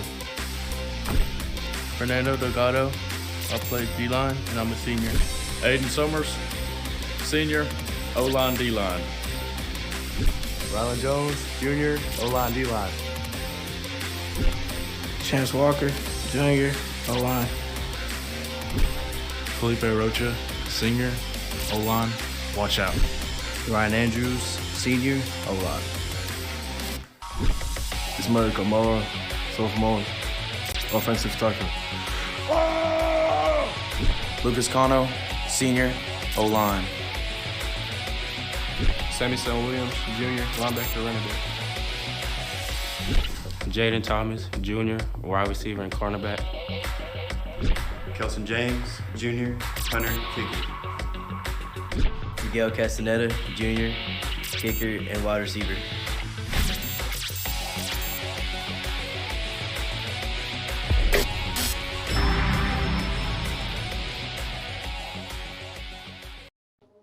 Welcome back to the Juicy's halftime show, live from Chapel Hill, or recorded from Chapel Hill, depending on where you're watching this. The Buckeyes lead a halftime show 15-13. I want to thank our sponsor, Juicy's, for sponsoring all of this year's halftime shows. And, boy, I could use some Juicy's now. I was there for lunch, and being there twice wouldn't hurt my feelings. But these Buckeyes have played well.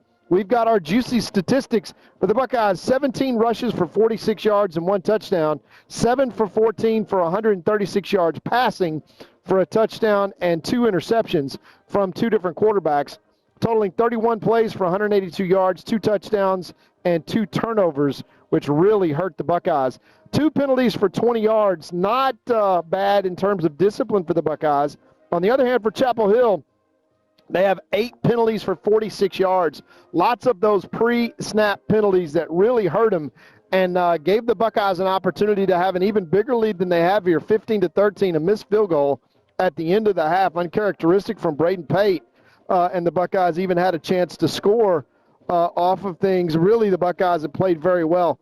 Keeping in check big number 3, the Stewart, and number 4, the quarterback, 20 for 86 yards rushing.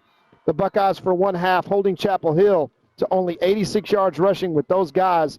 4 out of 7 passing for 117 yards and 2 touchdowns, and most of that coming off of one 95-yard play, which was a pass behind the line of scrimmage, taking 95 yards to the house. Could have been a tackle for a loss. 27 total plays for 203 yards, 2 touchdowns, no turnovers for Chapel Hill. That was key for them. You remember the last time these Buckeyes were here in Chapel Hill, they were the beneficiaries of 7 Chapel Hill turnovers and got away with the victory. Stewart, 11 carries for 34 yards. Brisbane, 7 carries for 45 yards. The Buckeye defense breaking out the black flag and playing exceptionally well against these two who have been very regular foes over the last 4 years. The Buckeyes very familiar with them, and these Chapel Hill Bulldogs in Gilmer last year hung over 70 points on the Buckeyes as those two ran wild for over 700 yards. Not the case here tonight, as the black flag has really stood up and the black flag has shown out as they've made their presence felt. Lots of, as we mentioned in the broadcast, lots of injuries for the Buckeyes, so an opportunity for a lot of young Buckeyes to step up, and we have seen it from a lot of the young sophomores, especially the young guys. It's good to see, and, of course, Bryn Webb doing what Bryn Webb does, Caden Tennyson doing what Caden Tennyson does, and a lot of these seniors that are on the field doing their normal great job, but a lot of the younger guys really stepping up and filling in for these Buckeyes, which is exactly why Coach Metzel schedules this kind of a crazy, we call it the SEC West schedule, pre-district for the Buckeyes. It is a gauntlet. They play the Pine Tree Pirates. They play these Chapel Hill Bulldogs, who were in the state championship game last year, and finals and runner-up with all these same guys. Buckeyes playing them tooth and nail. Homecoming next week is Kilgore, who just got off a victory over the Carthage Bulldogs to open their season. Then the Buckeyes punch up for their weight class and go to Lindale. From Lindale, then they're going to go down to Brenham to finish out at just a gauntlet of a pre-district schedule. And these Buckeyes looking to do nothing but improve. They know it's 0-0, no wins, no losses, as last year they started the season out 2-3 and then reeled off 11 straight wins to go take a state championship. The last game of the year was far different from the first game, and Coach Metzel trusting the process, as do these young Buckeyes, and it's games like this where those young Buckeyes have a chance to step up, and they are doing it tonight. 15-13 over the Chapel Hill Bulldogs through one half of play. This second half is going to be a barn burner. Once again, the Buckeyes have held Stewart for 11 carries for 34 yards, incredible, and Brisbane, the quarterback, 7 carries for 45 yards. Neither one of those guys in the half on pace to even have 100 yards, which is just crazy effective from the Black Flag defense here tonight so far. So we're going to go to a quick commercial break and come back with the second half, and I hope these young Buckeyes can continue to step up, finish what they started with a 15-13 lead coming into the second half. They'll be kicking off, and we'll be joining them here in just a second. We'll be right back after these messages.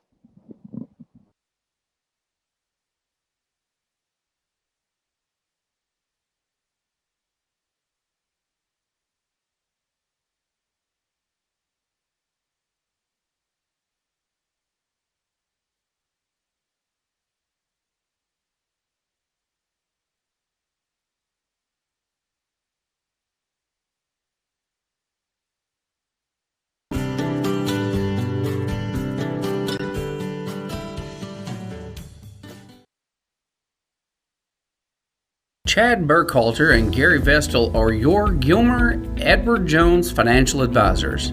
We're all about financial investments, but we also value the investments of time, patience, and encouragement young athletes receive from their coaches, teachers, and mentors. That's why Chad and Gary are proud sponsors of our state champion Gilmer Buckeyes. Call 843-2023 or 843-5794 or visit edwardjones.com for all your investment needs. Edward Jones, member SIPC. Two-time Hall of Fame inductees, Brent Godarzi and Marty Young.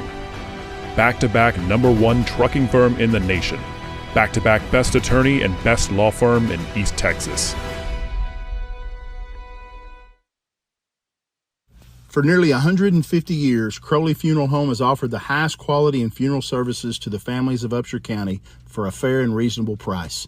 Led by Gilmer graduate Troy Murray, our staff stands ready at all times to tenderly guide your family in their time of need in all aspects of funeral planning, such as pre-need and at-need, and all types of services from cremation and memorial services to traditional funerals.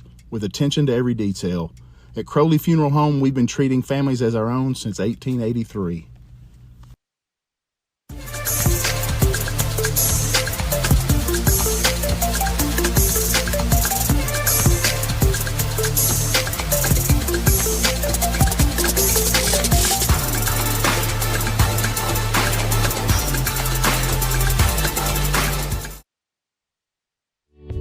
Gilmer National Bank is your hometown community bank, serving people in East Texas for over a century. We are your neighbors, friends, and partners in making this a great place to live. Our employees make us a special place to do business. We are there for you when you need us. Come by and see us and find out what makes people say, "That's my bank." Gilmer National Bank, an equal opportunity lender and member FDIC.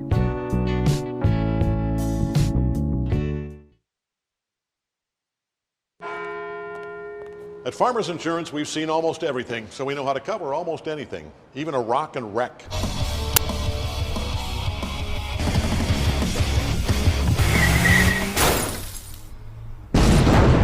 Yeah! He rocked and rolled right into it, but we covered it. At Farmers, we know a thing or two because we've seen a thing or two. We are farmers. Bum, bum, bum, bum, bum, bum.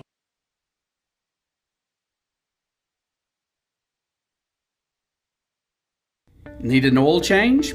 Try the new Buckeye Express Lube, 1 mile from Gilmer on Highway 300.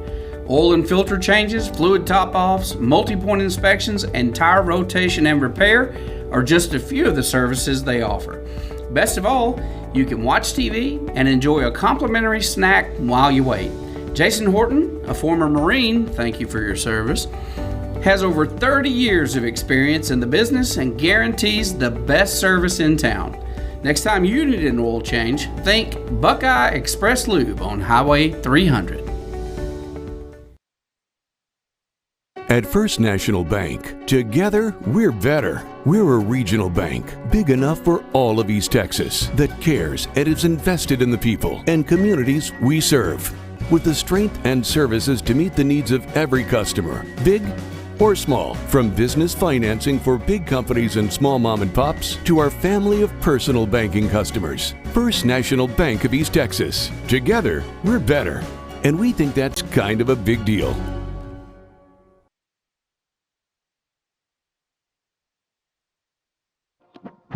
Back to the action here as the Juicy's halftime show comes to an end. I want to recognize some special scout team players of the week. On defense, it's Deraylon Hawkins, and on offense, it's Mason McDonald. Want to say a special shout out to those guys and thank you as the scout team players of the week as the teams come back on the field. And Jeff, we just got a note from Joe Dodd. Time of possession is about even. A little bit more for the Buckeyes playing possession football. And let's recognize a few of our special new sponsors, Jeff. Yeah, we've got one in particular that's brand spanking new to us that called up the other day. We have a new Express Lube. It's called Buckeye Express Lube. They're about 1 mile off of 271 down 300, headed toward Longview. And I talked to Jason, their owner. He's a former Marine and just an all-around nice guy. The guy's been in the business like 30 years. He knows what he's doing. They're doing, tire rotations, 5-point inspection, top off your fluids, change your oil, filters, all that stuff. Anything you would expect from a place like that. And so, hey, welcome to Gilmer, a new business. I'm going to go give him a try. He's got snacks and a TV. And I said, okay, I'm there. What do you do? What's your service? What do you do? I was like, that's all I needed to know. You got free drinks and snacks? I'm there, man. So you guys, if you're looking for a great place to go get your oil changed from somebody who served our country as a Marine, as well as now supporting the Gilmer Buckeyes, go 1 mile on 300 toward Longview on the right, and you're going to see Buckeye Express Lube. They're now open, and so they're now our newest sponsor. We want to welcome them to the Buckeye family. Welcome to the Buckeye family. There is plenty of room, and certainly for those services, we look forward to it. And for all the Buckeye fans, please support all of our sponsors. They are a crucial part of what we do. Of course, we are a nonprofit broadcast. Everything that we do goes back to the kids, and we thank all of our sponsors, Brent Godarzi, Juicy's, E-Tex, all of our banks in town. They do such a great job. As the Buckeyes get ready to kick it off for the second half with a 15-13 lead, Jeff, the Buckeyes are very much in this game. All right, here we go. We're going to start the third quarter right now with a high pooch kick left side. It's going to be fielded on the 30-yard line. And, big return here as we just had several of the kickoff team members overrun potential, tackle. But I tell you, Todd, when you read off the stats during halftime a while ago, phenomenal. The fact that we're holding number 4 Stewart to 34 yards rushing in a half. Are you kidding me? If you just told me that, let's don't jinx it. No, we won't jinx it. But 2 turnovers and still in this game, 2 points ahead at halftime. Man, I'll take that all day long, especially considering some of the injuries we have and the young ones that are playing. So let's see what this Chapel Hill offense has in store for them second half. Stewart busts through the middle for a nice 5-yard run there.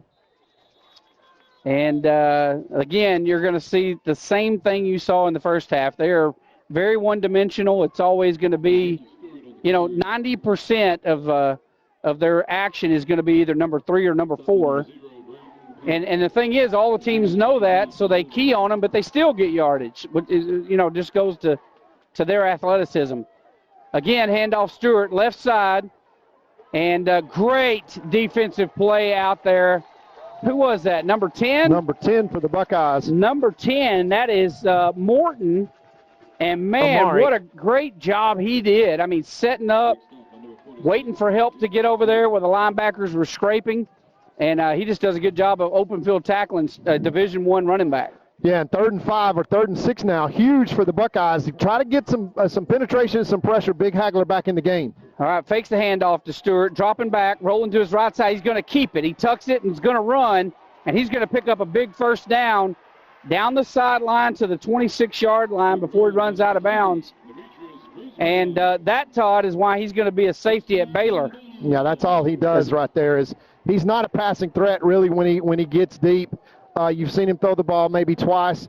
117 yards in the first half. He was throwing the ball 5 yards behind the line of scrimmage to Stewart, and that's the contain the Buckeyes have to keep. Handoff, Stewart found a hole up the middle, and a big gain there by Stewart as Chapel Hill, unfortunately, got lots of momentum. We got a flag on the play, and that's going to be unnecessary roughness or unsportsmanlike conduct. I think that's going to be called on number 3, the quarterback. No, number 59 on the blocker was holding down Braden Pate and really, kind of holding him down on the block.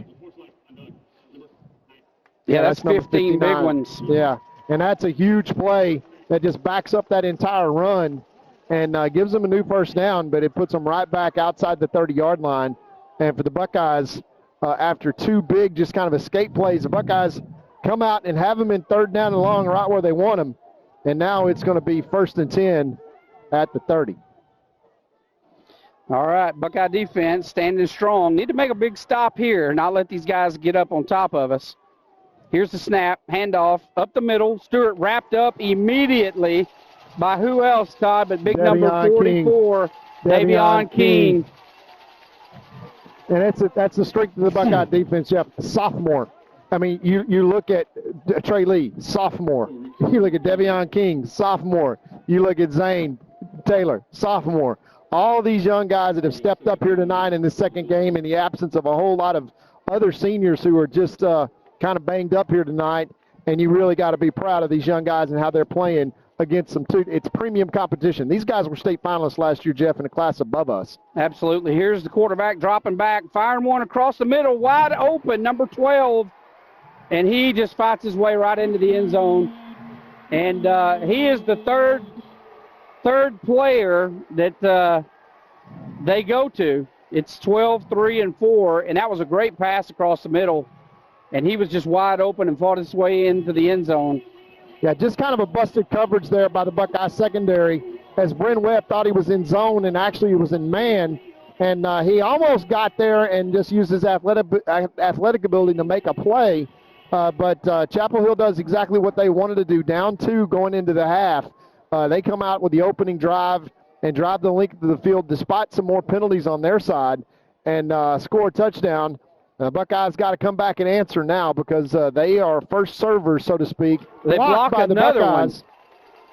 Blocked another one, and I believe that might have been number 26 on the block that time.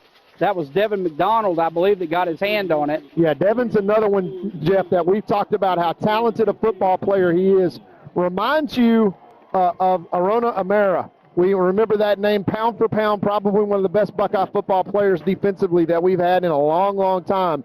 And Devin McDonald is one of those kind of guys. He's instinctual, a little bit undersized. He will hit you. Yeah, but you remember last year how many, tackle on after defense, tackle. He's one of the best tacklers as far as wrap up and get you down, guys, on that side of the ball. And just a junior, Jeff. We got another year and a half on his contract. That's awesome. That's good. Well, nearly 2 full years. And the Buckeyes will send once again number 15 and number 19, Hector deep, and with Zayd Taylor. So 2 young guys with electric opportunities tonight on special teams. They've both had big returns so far.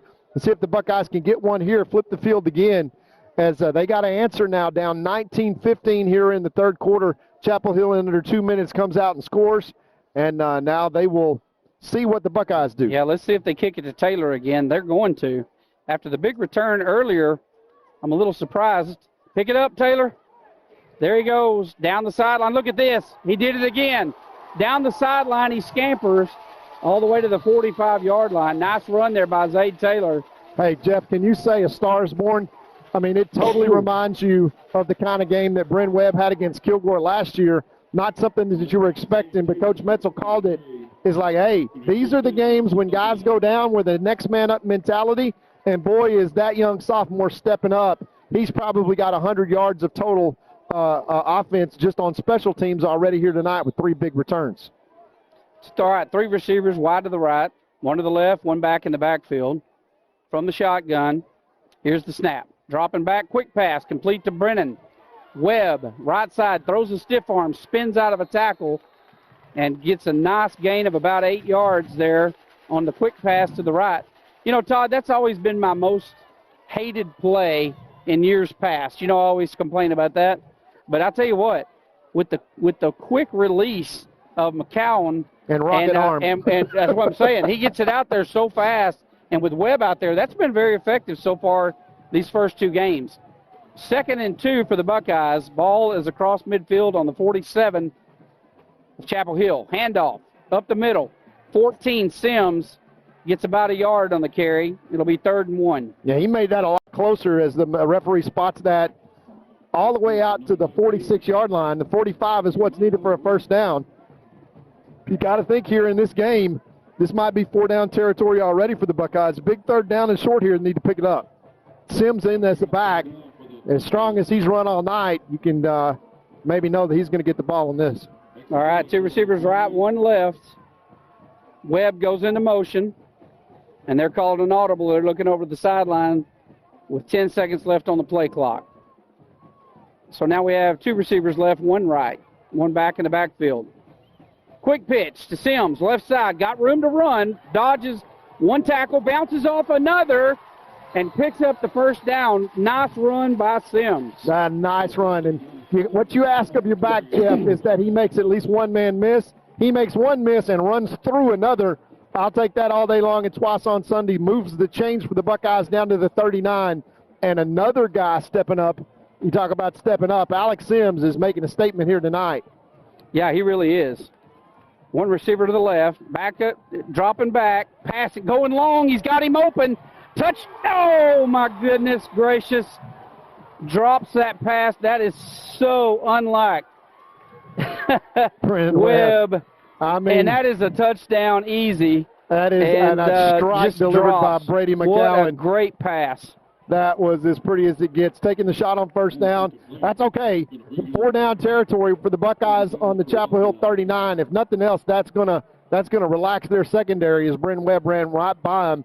And I mean, Brady just hit him in stride. That's about as beautiful a pass as you can throw. Known for his touch. And that's one Bryn Webb would like to have back. All right, handoff. 15, Hector, look at him find a hole. What a great run there by Hector. He picks up the first down. What a nice run. That was designed to bounce outside. He sees a seam inside, and he cuts up through the middle, turns on the Jets. What a great run there by Hector. Now here come the Buckeyes, Jeff, in attack mode, playing fast, going to catch 12 guys. Handoff again. Hector, around the left side, got room, throws a stiff arm, gets down to the 15, 16. They're going to spot him on the 17. Nice run there by Hector. Yeah, this is exactly what you want to see from these young Buckeyes. Really having trouble last week on offense. They are gelling here tonight. They've got 15 points on the board for the first half. First possession of the second half. They stormed down the field. They've got it inside the red zone now. 1st and 10 at the Chapel Hill 18. They've got this defense really kind of back on their heels right now, Jeff. All right, 2 receivers wide right, 1 to the left. Hector is in the backfield. From the shotgun, here's the snap. Quick pass. Webb gets tripped up. No, he stays on his feet miraculously. Now there's a flag down from somewhere. Well, they threw the flag. It might have been a face mask or something on, Probably, from where they threw it. Yep. Either that or a hold. Yep, that's yeah, hold. It's a hold. They called that on Jeremiah Noble. Yeah, the good news is it stays first down. The bad news is that it's a 10-yard penalty, brings up 1st and 20, moves the Buckeyes out of the red zone all the way back to their to the Chapel Hill 28-yard line. The playbook stays pretty much open for the Buckeyes, but that is, to your point, Jeff, that quick pitch out there with McCowan's quick release and rocket arm. That's another one that goes for positive yardage, and now the Buckeyes 1st and long. They got to get some positive yards here on first down. All right, here's the snap. Drops back. Looking across the middle. He's got Caden Tennyson up the gut. Caden Tennyson leaps over. Another flag. And another flag down. A great play there by Caden Tennyson, who's just showing aggressive running. Same guy through the same flag. Watching on the replay here, Caden gets airborne, and then here comes the flag. That's a blindside block called on number 2, Grayson Bates. And now that's a 15-yarder, Jeff. So that's going to bring up 1st and 35 as the Buckeyes, with 2 self-inflicted wounds here, a holding penalty and then a personal foul penalty. They call a blindside block that really kind of springs the screen on Grayson Bates, the senior captain, and he has agitated it himself. But now the Buckeyes are going to have to get some big chunks and really try to keep this drive alive. Jeff, they got to get down inside the 10-yard line for a first down. This is one of those that you hope for a penalty from the other side that gives you an automatic first down. 2 receivers, wide to the right, 1 to the left, 1 back in the backfield. Here's the snap. Dropping back, looking long. Going deep, overthrown. That was intended for Brennan Webb. And that's the same pass they came back to that Bren dropped on the last one. And I like the call. I'd do it again. Yeah, I tell you, I would throw anything to Jeremiah or Brennan Webb and let him go up. I like my odds against any safety out there. Yeah, and you got number 1 Caden Tennyson also in as a receiver right now, so you really got some real weapons in for the Buckeyes. Sims in at running back as they're stacking the box and threatening blitz. Yeah, we're going to have to go deep here. Yep. We're going to have to go deep. And they set up a great screen, and what a defensive play. The safety comes up, number 23, and just makes a great defensive play. He read that all the way. And, boy, you got to take your hat off to him. That was a great defensive play. Yeah, well, he's sitting back there deep and coming forward, knowing that the Buckeyes are going to throw the ball. And as soon as he sees that action of the offensive line kind of letting the defensive line through, trying to suck them in, he comes running from his safety position. And they're right now in that, let's call it the Coach Patterson TCU defense, where they got 5 defensive backs, and they're all athletes. All right, we're looking at 3rd and 35. The Buckeyes are going to have to go deep here. They're showing blitz. Dropping back, running to his left. He's in trouble. He has to throw it away. Buckeyes are going to have to punt.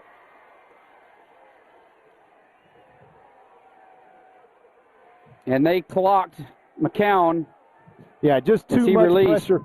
Too much pressure for those young offensive line. And no foul for intentional grounding. So the Buckeyes now, what was a promising drive where they had it going with multiple penalties that backed them up to 1st and 35. Now they are going to call intentional grounding. Yeah, it won't matter because if anything, that helps us on the punt. He'll drop back and punt it down to the 5. So that really doesn't matter there. But, man, that was Look where the markers are, Todd. Yeah, the first down markers on the 7-yard line, and we're at the line of scrimmage now at the 46, our own 46. So that is a lot of penalties there.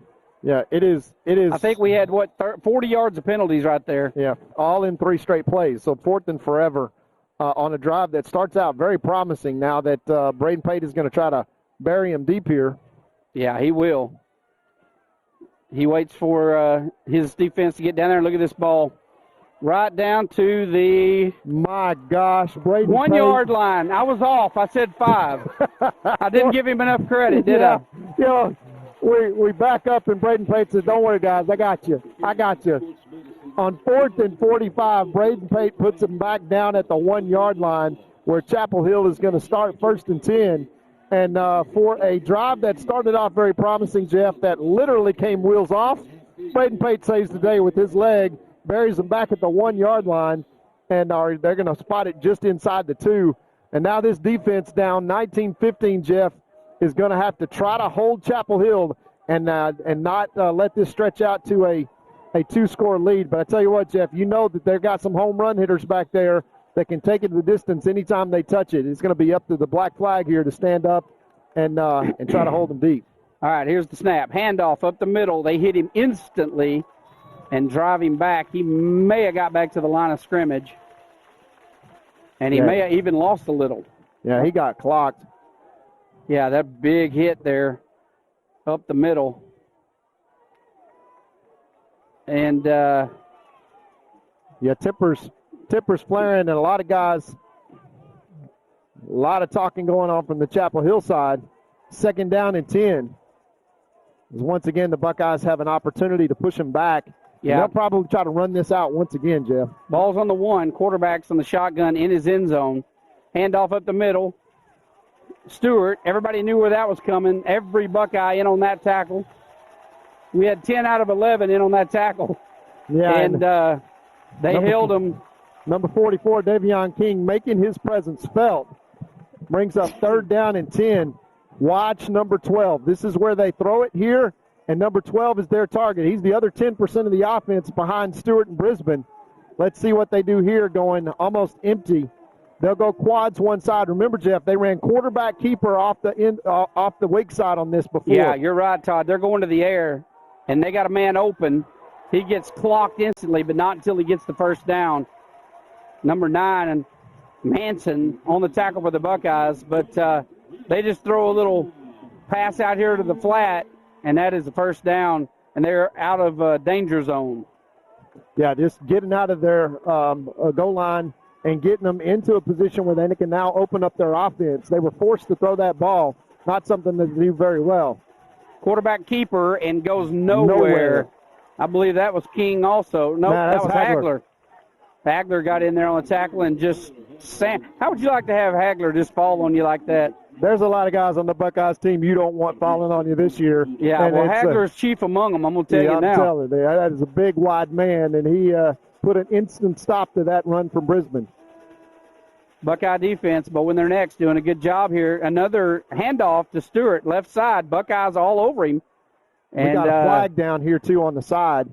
We'll see if that's offsides or exactly what that's going to be. But we do have a flag down. And we got another flag down. Yeah, now we got a little skirmish going on the field, a little frustration over there.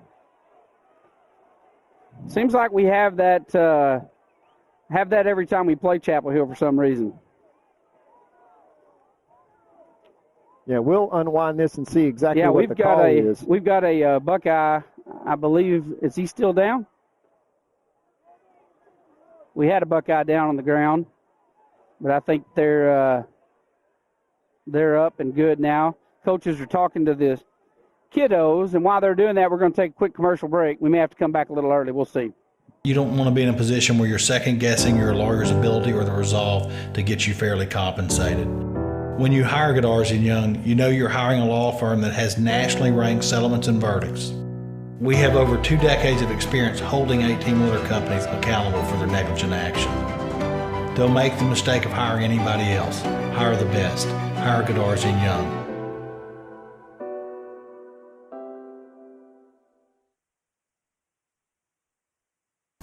It's gonna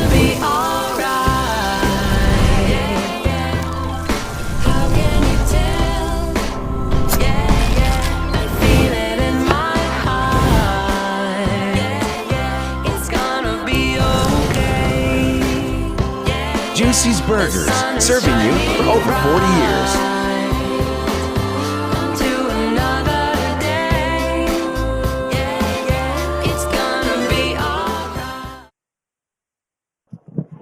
All right. What we had go on down there was we had offsetting unsportsmanlike conduct penalties, and then we had one other penalty marked off, a 5-yard penalty marked off against Chapel Hill. So they lost 5 yards on that one. It'll be repeat second down. And that'll be 2nd and 15. Buckeyes still have them pinned back deep in their own territory. Ball spotted on about the 13-yard line. So Buckeyes here. Turnover couldn't be at a better time, Todd, wouldn't you say? Yeah, just unbelievably timely, because we're all the way down to 3:57 left in this third quarter. Buckeyes trail now 19-15, and we've had one opportunity to have the ball this quarter. Quarterback keeper left side, he stumbles and gets nailed by Hagler. And Hagler, he has just been wearing Hagler tonight. Yes. I mean, and that's a heavy outfit. You, this guy's earning his oats tonight because Hagler is just all over him.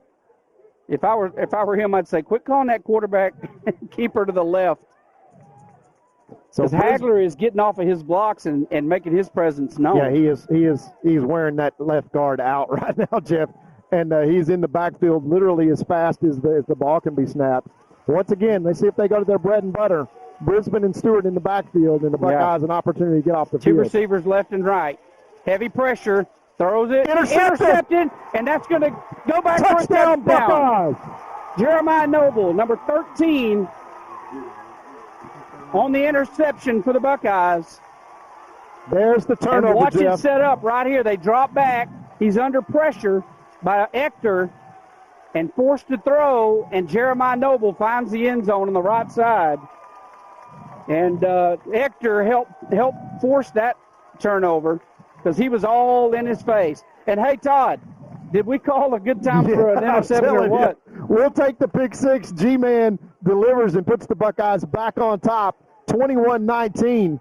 And I tell you what, Hagler not only made that play, Jeff, he made that entire series happen, putting them in a situation where they got to throw very, very well coached.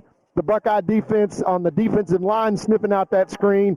Jeremiah Noble's seen that on film. He steps in, makes the pick, and he knows what to do with it when he picks it off. Kick is up and good, and the Buckeyes now lead 22-19 and a 3-point lead. We've got another flag down, and we'll see who that's against. Yeah, our guys are coming on off. It's going to be against the other guys. We'll be right back after this commercial break. Texas Heritage National Bank would like to invite the Buckeye Nation to visit our new full-service bank in Gilmer. We are conveniently located on Highway 271 and Redbud Street with a brand new facility ready to serve our friends and neighbors. We offer competitive rates on all of our deposit products, as well as some great options for business financing to help your business grow from 5 employees to 500 employees. Texas Heritage National Bank would also like to take this time to thank all of the teachers, administration, and school board for investing in the future of our kiddos. We would also like to wish all of the student athletes a wonderful and safe year. Come see us soon. All right, we're back to the action. We just had another 15-yard penalty assessed against Gilmer for taunting after the touchdown. And I'll promise you, those type of penalties are not the kind you want to go back to practice on Monday, Todd. No, and that's a young man that you will never see that from. That's Kai Kennedy, and he is of the Gilmer Buckeye Kennedy clan, and not something that he would normally do, but I think the white hat, he just is one of those things that you say, you just happen to be too close to prying ears. You say it and you turn around and literally, it's like when you run the stop sign and the guy across from you is a policeman. Well, Todd, and I tell you, when a game gets a little chippy like this, the refs are going to make their presence known as well. And so they're going to let these guys know they're not going to put up with it. And what these guys, they're moving up to the 30-yard line here, their back receivers on the kick return team. What they don't realize is that 15-yard penalty doesn't necessarily affect Braden Pate. He can still put it over their head if he chooses to, and he's going to kick it deep this time. And those guys are up way too close right now because that's a live ball, Jeff. If this ball hits deep, And here it comes. He puts a foot into it, and it goes deep. It's going to be taken at fielded the on 20 the and dropped. 19 and fumbled a little bit. Good return there. Uh-oh, got a gap. He found a hole. And Braden's our only chance, and he is going to take this thing all the way to the 12. And we had a unintentional face mask that didn't get called, but that is one heck of a return by Chapel Hill, setting them up for another score. Yeah, and that was one of those, Jeff, that just quite frankly, he outkicked the coverage. As the Buckeyes were not expecting for that to be fielded, and I think the bobble actually helped him. And now Chapel Hill with 2:47 left have an opportunity to make up for that pick six that they caused, that self-inflicted wound, and now they've got the ball at the Buckeye 15-yard line, 1st and 10. And this is one that hey, do that thing again, Jeff, where you call the turnover. Let's just go ahead and do that. All right, Todd, here we go. Let's see what that black flag defense can do on the 15. Quarterback keeper, left side, he turns the corner. And look at this, scampers down the sideline all the way inside the 5. That was just a good run. They're going to say he stepped out at the 6. Yeah, that's Brisbane doing what he does best, which is just pull it down and run and scramble. And for the Buckeyes, that brings up a 2nd down and 1 now. They can still pick up a 1st down. So got to be clawing at that football and trying to figure out a way to get a turnover here and keep Chapel Hill out of the end zone with 2:41 left to play in the 3rd. Buckeyes lead now by 3, 22-19. Yeah, and they're putting in guys. Yeah, they're trying to get the beef package in there. Here's the snap. Handoff around the right side. Easy touchdown for Stewart. Yeah, they just got the corner and got a block, and then that was all set up by the return. So that's one of those that you don't want to see when you're Coach Metzel. It's kind of a giveaway, and you just give up a touchdown after you've been gifted a touchdown on the pick 6. And unfortunate there, we're back to a 3-point lead for Chapel Hill as these teams go back and forth and kind of exchange big plays. Now the Buckeyes got an opportunity here, Jeff, only down 3. If they can figure out once again how to make a huge team on special teams, this 1 point means a lot right now. All right, they've already blocked 2. They're not going to get a hand on this one as they get it through the uprights this time. That's going to make the score 26-22. Chapel Hill goes on top. We'll be right back. La Finca Mexican restaurant is my favorite restaurant in the world. An East Texas favorite for over 37 years. Everyone with any taste agrees La Finca has the best Mexican food in Texas. But I want to share some of my personal favorites with you that maybe you haven't tried yet. Dina and I both love the ribeye steaks at La Finca. Ribeye steak and a baked potato, you can't go wrong. And if you happen to be a hamburger connoisseur, La Finca has one of the biggest and best hamburgers in town. Absolutely fantastic. And finally, never, and I mean never, leave La Finca without having a slice of Olga's homemade carrot cake or tres leche cake. Trust me, it'll change your life forever. La Finca, supporting the Gilmer Buckeyes for over 37 years. All right, we are back in Chapel Hill.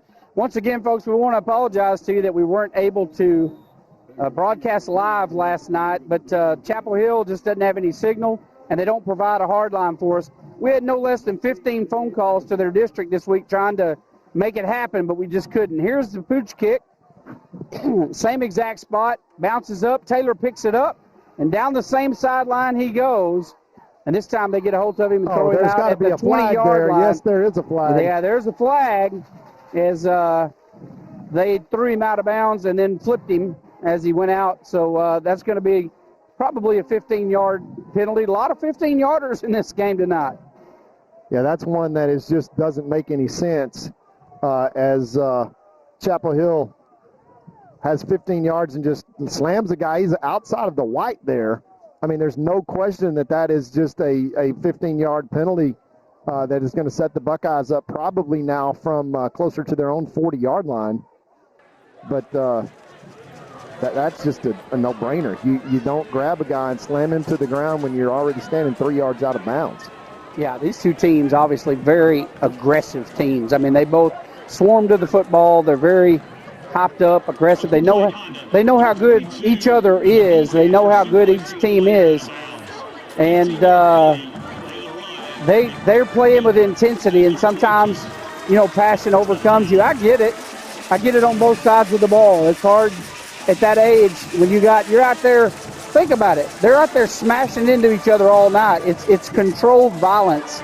Sometimes it spills over into, outside the rules, and it just happens.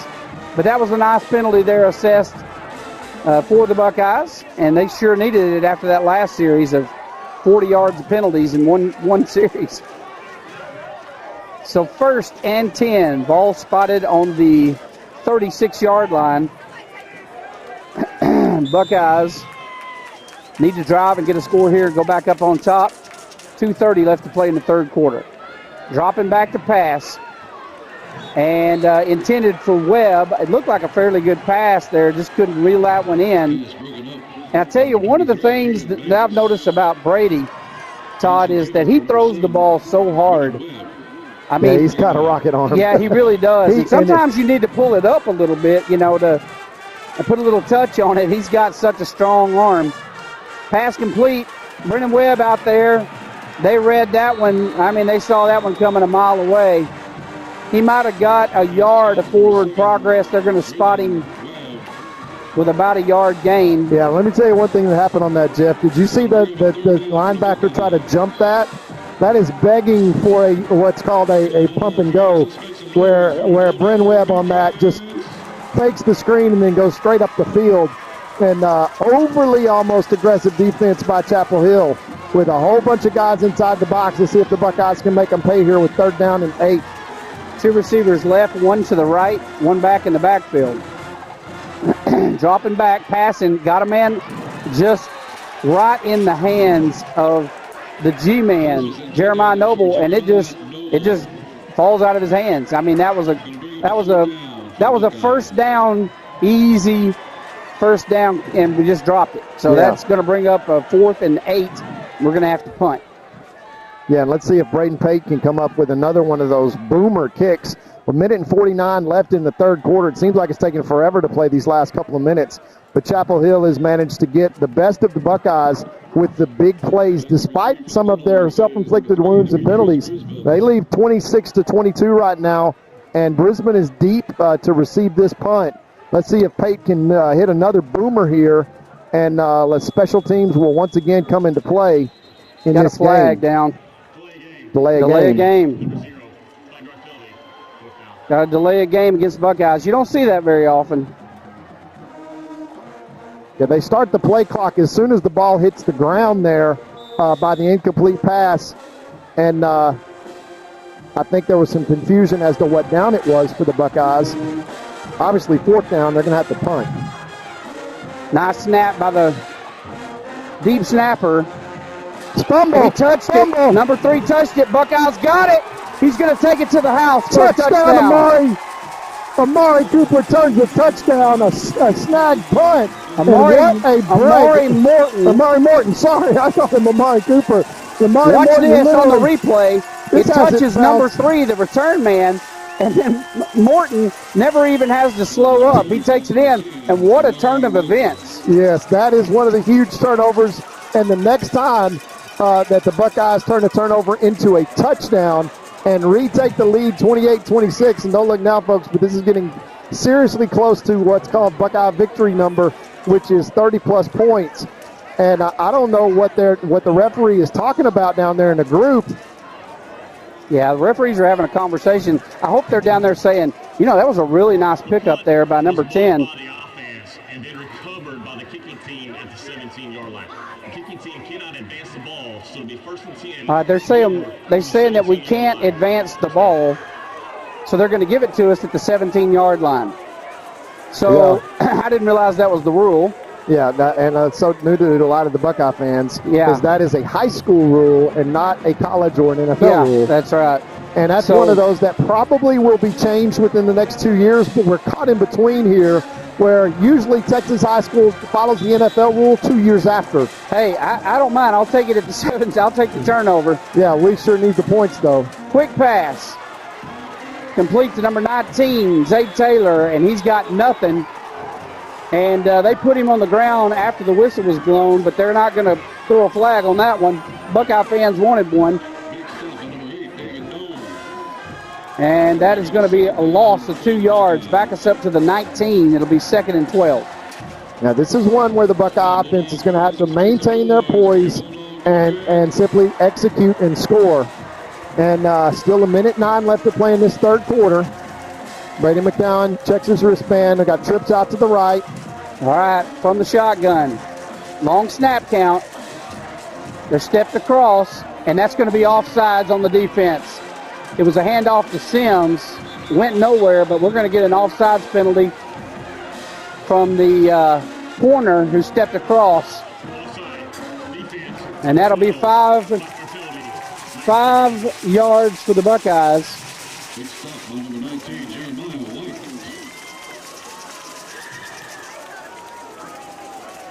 So that is 5 yards, repeat 2nd down. And the Buckeyes have done a good job of drawing them tonight. Yeah, they've been very, very disciplined up front with an offensive line, Jeff, that is inexperienced is not even remotely close to describing when you're a freshman and you're starting to play a state finalist team for your first start of your life. It's terrifying.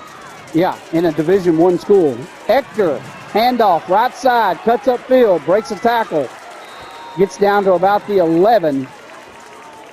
It's going to bring up 3rd and 5. And once again, the Buckeyes, Jeff, trail 22-26, or 26-22 rather. And you can see how big that last extra point was because they're in field goal range. They could be kicking to tie this up. But the Buckeyes need to score here a touchdown to get the lead. And we're going to run this third quarter out and go into the fourth quarter with a huge 3rd down and 5 inside the red zone. We'll be right back after these messages. I have a grandson starting grad school. He was in need of a new vehicle, and their credit union service and rates were fantastic. It's probably the least painful loan I've ever secured in my life. I even got a hug my first visit to the credit union. They're just wonderful people to do business with. You won't find a better bunch of folks. At Credit Union of Texas, you're not just a number, you're family.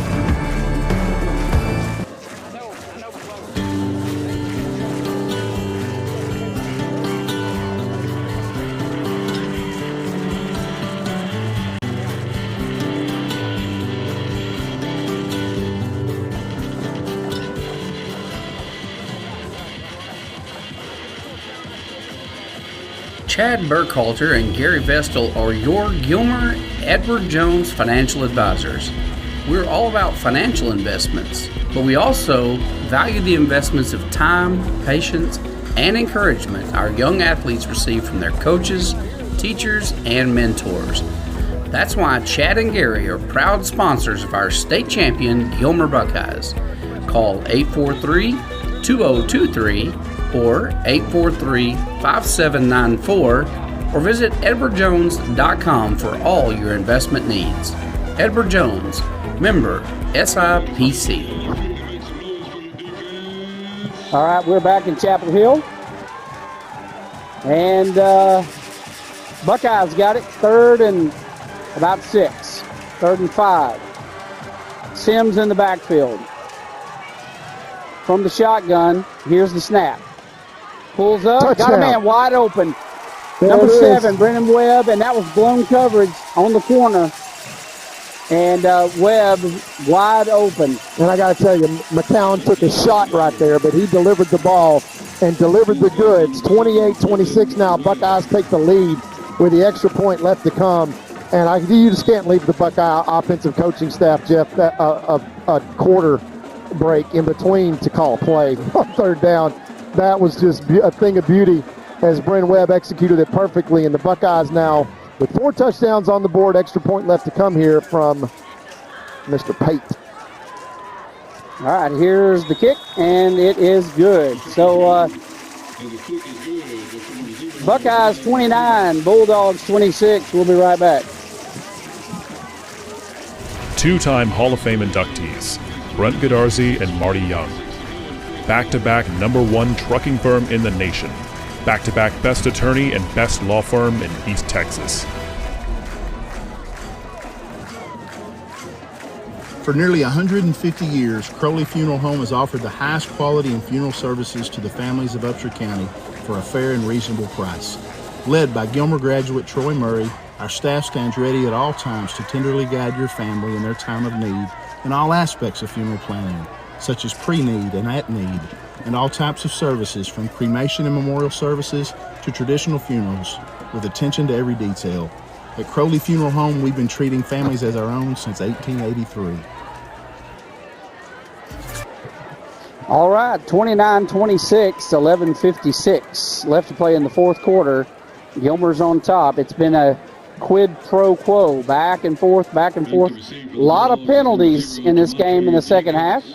A lot of penalties in the first half, actually. So there were lots of penalties in the game. We've seen several turnovers tonight so far. I believe both teams, Todd, have two interceptions. Is that correct? Now, and we got one as a pick six, which is why the score is 29-26. Buckeyes lead going into this fourth quarter as they score on the first play of the fourth quarter. And, oh, that's right. The other turnover is the punt. Yep. Now special teams. Hapu's kick, fair catch on the 36. And Buckeye fans want another penalty they're not going to get. So Chapel Hill, again, ranked high in the state. I believe they're ranked, Todd, what, number 3 or 4? Yeah, 3 or 4. 3 or 4 in Division One. They are going favored, to the state championship last year. And having everybody back. Yeah, brought basically the whole team back from last year. And they'll have a good shot at going to the state championship again this year. They fell to Anna last year at the state championship right before the Gilmer Buckeyes played for their win at the state championship in Jerry's World. These guys will probably be back there again. It'll be them or Kilgore is my prediction. Yeah, I think you're right. Which, by the way, that's who we play for homecoming next week. Here's the snap. Handoff up the middle. And Stewart does a good job of holding on to the football. And look at that scrum down there. I mean, they're moving the ball another 6 or 7 yards, just pushing him. He got a first down. He got a 5-yard run and a 7-yard push. Yeah, well, he keeps his feet moving and he just stays up and just keeps it turning. And he just allows the momentum to come in behind him with that big offensive line. The Buckeyes have to find a way to stand up right now and stop some momentum as now Chapel Hill feels some pressure. Yeah, quarterback keeper around the left side, got some blocks. Braden Pate trying to strip that football. You know, they're taught to do that. I want you to watch this in the replay as we get set up here. Watch this as Braden Pate from his linebacker position comes around. He sees that he's wrapped up. I want you to keep an eye on 0 right here. Watch him reach in there. The cameras didn't quite catch that, but he is pulling on the football there. All right, here's the snap. Handoff to Stewart, right side.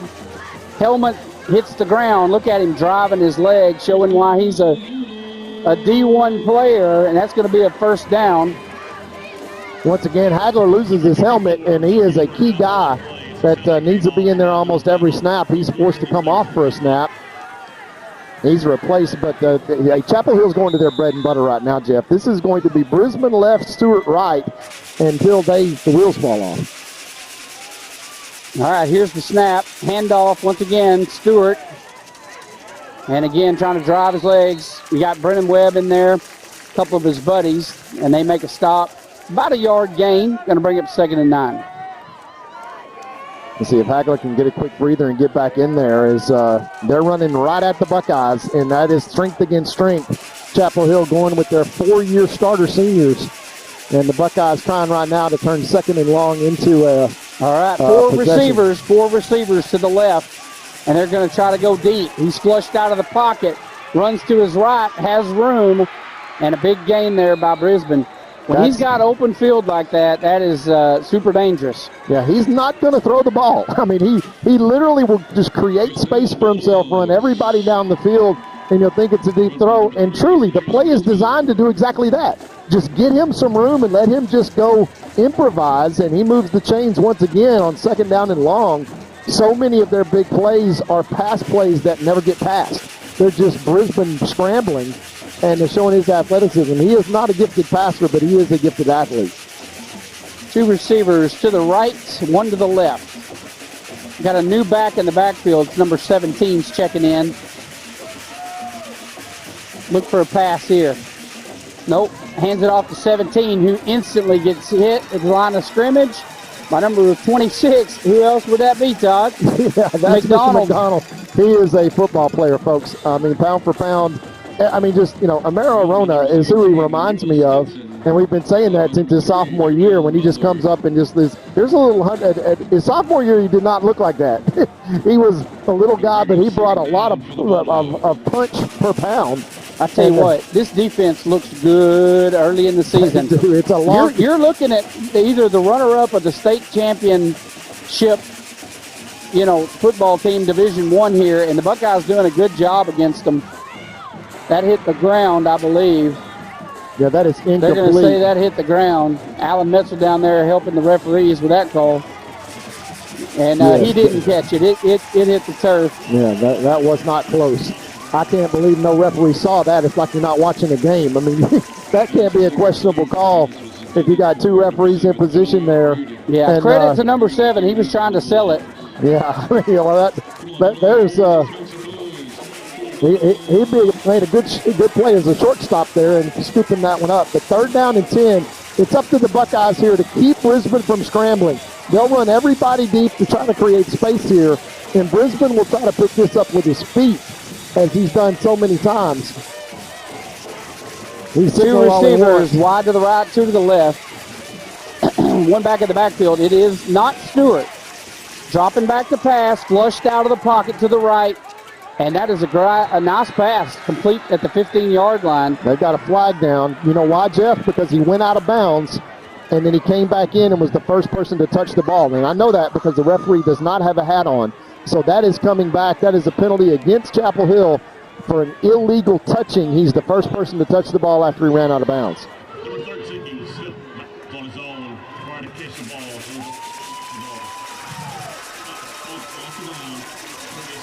And what's big time, Jeff, there is it's a loss of down. Yeah, loss of down. Now, you remember back to the state championship game when we panicked because Eric Tate was running down the sideline and ran out of bounds. It was the last play of our highlight reel. I know it well. You watched it 1,000 times, as most Buckeye fans have. And this now brings up a huge 4th down and 9. And let's see if they're going to go for it here as the Buckeyes have a chance to get off the field with the loss of down. They're going for it. Too far to kick. 4th and 10, they're going to go for it. 4 receivers wide to the left. And watch, if he doesn't throw, he's going to try to create daylight so he can run. He's rolling to his left. He's going to put it in the air. And look at this. What a catch. That is a touchdown. And, buddy, let me tell you something. That kid deserves that touchdown. Unbelievable. We're going to watch that on replay. I thought, look at this defense that we got coming across here. And the camera, unfortunately, was panning, so you can't really see it. But this kid goes up, ball's jumping around. He catches it on the side of his helmet. Yeah, tipped in the air. That is just luck. Throw it up and hope for the best, and they got the best. As Jeremiah Noble seemed to have that pass broken up, but unfortunately tipped it right into the receiver's hands, who was laying on the ground, and to your point, Jeff, trapped it against his head. So 29-32, another big extra point coming up here for Chapel Hill. Man, what a catch. And extra point is good. We'll be right back after these messages.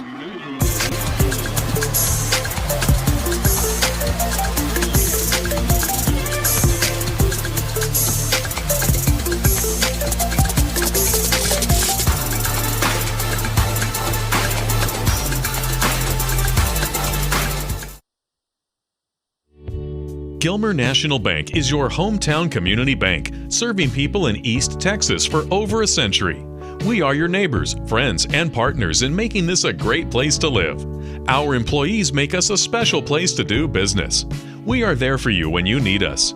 Come by and see us and find out what makes people say, "That's my bank." Gilmer National Bank, an equal opportunity lender and member FDIC.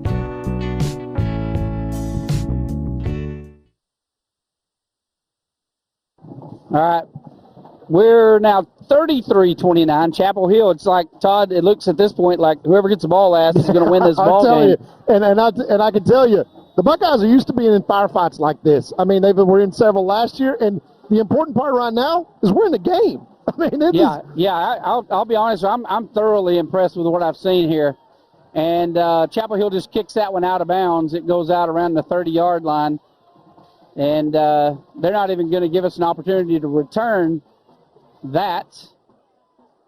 So Buckeyes are going to have a good field position to start this next possession. We got 9 minutes and 8 seconds left in the game. It's 33-29.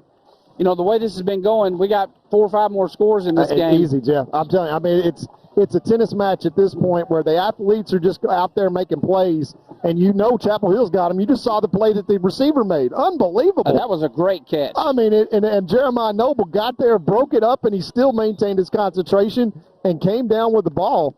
And now it's up to the Buckeye athletes to come make a play here, and they've got several, and certainly capable as Day comes back in the game at running back. But 33-29, the Buckeyes trail by 4. They need to put it in the end zone to take the lead again here. All right, here's the snap. Dropping back, got some pressure. Pass complete to Caden Tennyson, and he is wrapped up instantly. But a nice 8-yard gain there by Tennyson. And I love Tennyson anywhere on the field, but I really like him at this receiver position.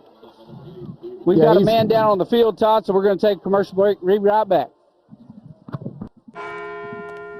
At Farmers Insurance, we've seen almost everything, so we know how to cover almost anything, even a rock and wreck.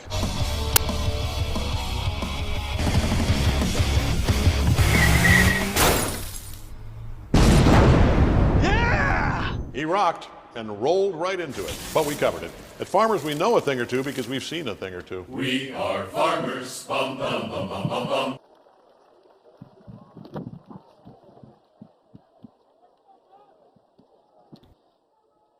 All right, we got that injured young man. He's going off the field on his own. Looks like he's got maybe a hurt ankle or something, and we hope he has a speedy recovery.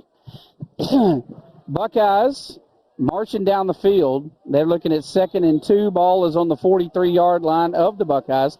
3 receivers split out wide to the left, 2 to the right, empty backfield. Here's the snap.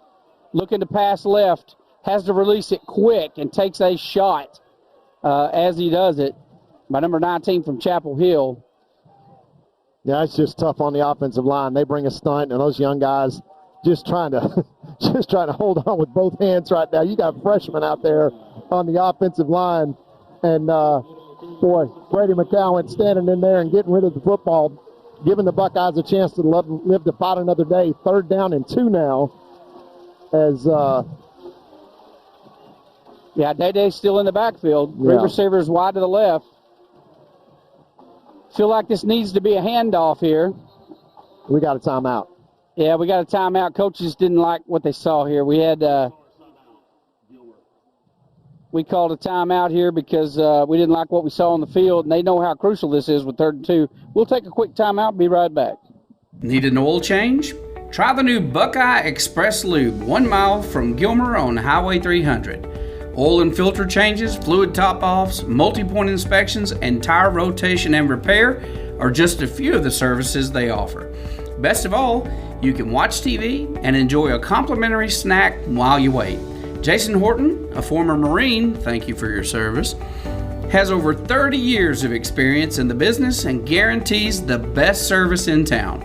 Next time you need an oil change, think Buckeye Express Lube on Highway 300.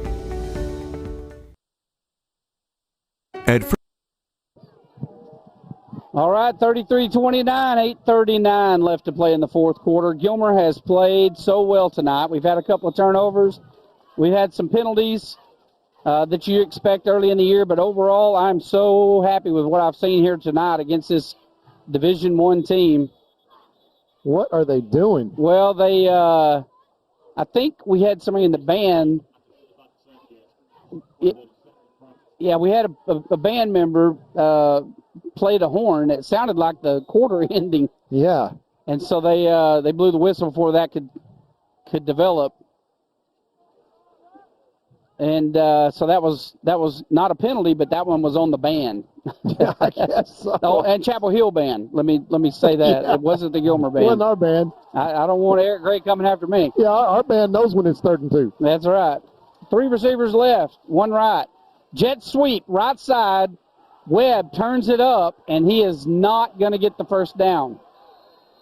As they saw that coming a mile away. In fact, I expected us to change the play there, but we ran the same play.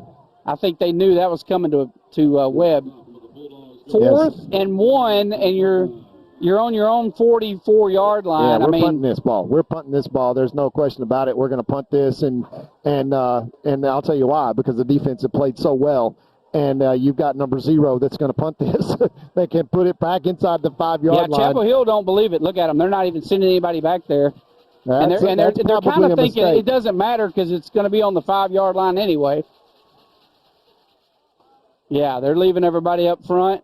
And here goes again. And unfortunately, it hits a Buckeye, and that stops the roll. He touched it. Yes, and then a Buckeye grabbed Buckeye it. Football. You know what? Do they call that down? No, here's the rule, Jeff. If it hits a Buckeye, it hits a Buckeye. It's not dead. If the other guy can go grab it and touch it, and he touches it, that does not mean the ball is dead. That should be Gilmer ball right there. Well, I think since we touched it first, yeah. Yeah, but we can't. Yeah. Yeah, and that's unfortunate. It just happened to hit a Buckeye that was making his way down the field. Otherwise, yes, it hit him in the back. That's right. That's right. That would have been, down to the 10-yard line. That ball was rolling, but just an unlucky break there.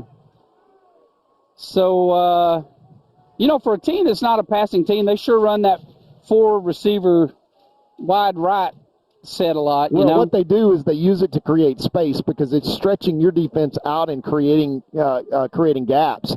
And so they can either use it for blocking, or you just basically do what Brisbane did earlier, and you run around the weak side and you don't have anybody there.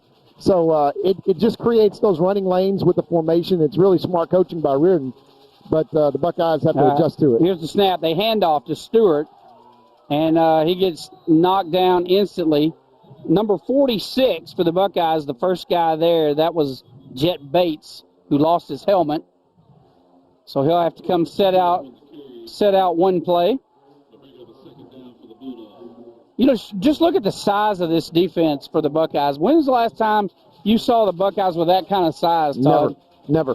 Not in 20 years that we've been playing have we had seen this much size. And honestly, there's still size sitting on the sideline. That's what I'm saying. And they keep changing out players, and it's like we get bigger every time they do bigger, it. Yep. That is going to be great later in the season. Quarterback keeper, left side, slips up a little bit. Look at him duck his head and just drag people. First down, Bulldogs. And that young man, he is special. Yeah, Bates just hurt his knee on that last play. And trying to come up from his linebacker position. That's not a good thing. And he's down on the field. They're going to attend to him. We'll be right back. National Bank. Together, we're better. We're a regional bank, big enough for all of East Texas, that cares and is invested in the people and communities we serve. With the strength and services to meet the needs of every customer, big or small. From business financing for big companies and small mom and pops to our family of personal banking customers. First National Bank of East Texas. Together, we're better. And we think that's kind of a big deal.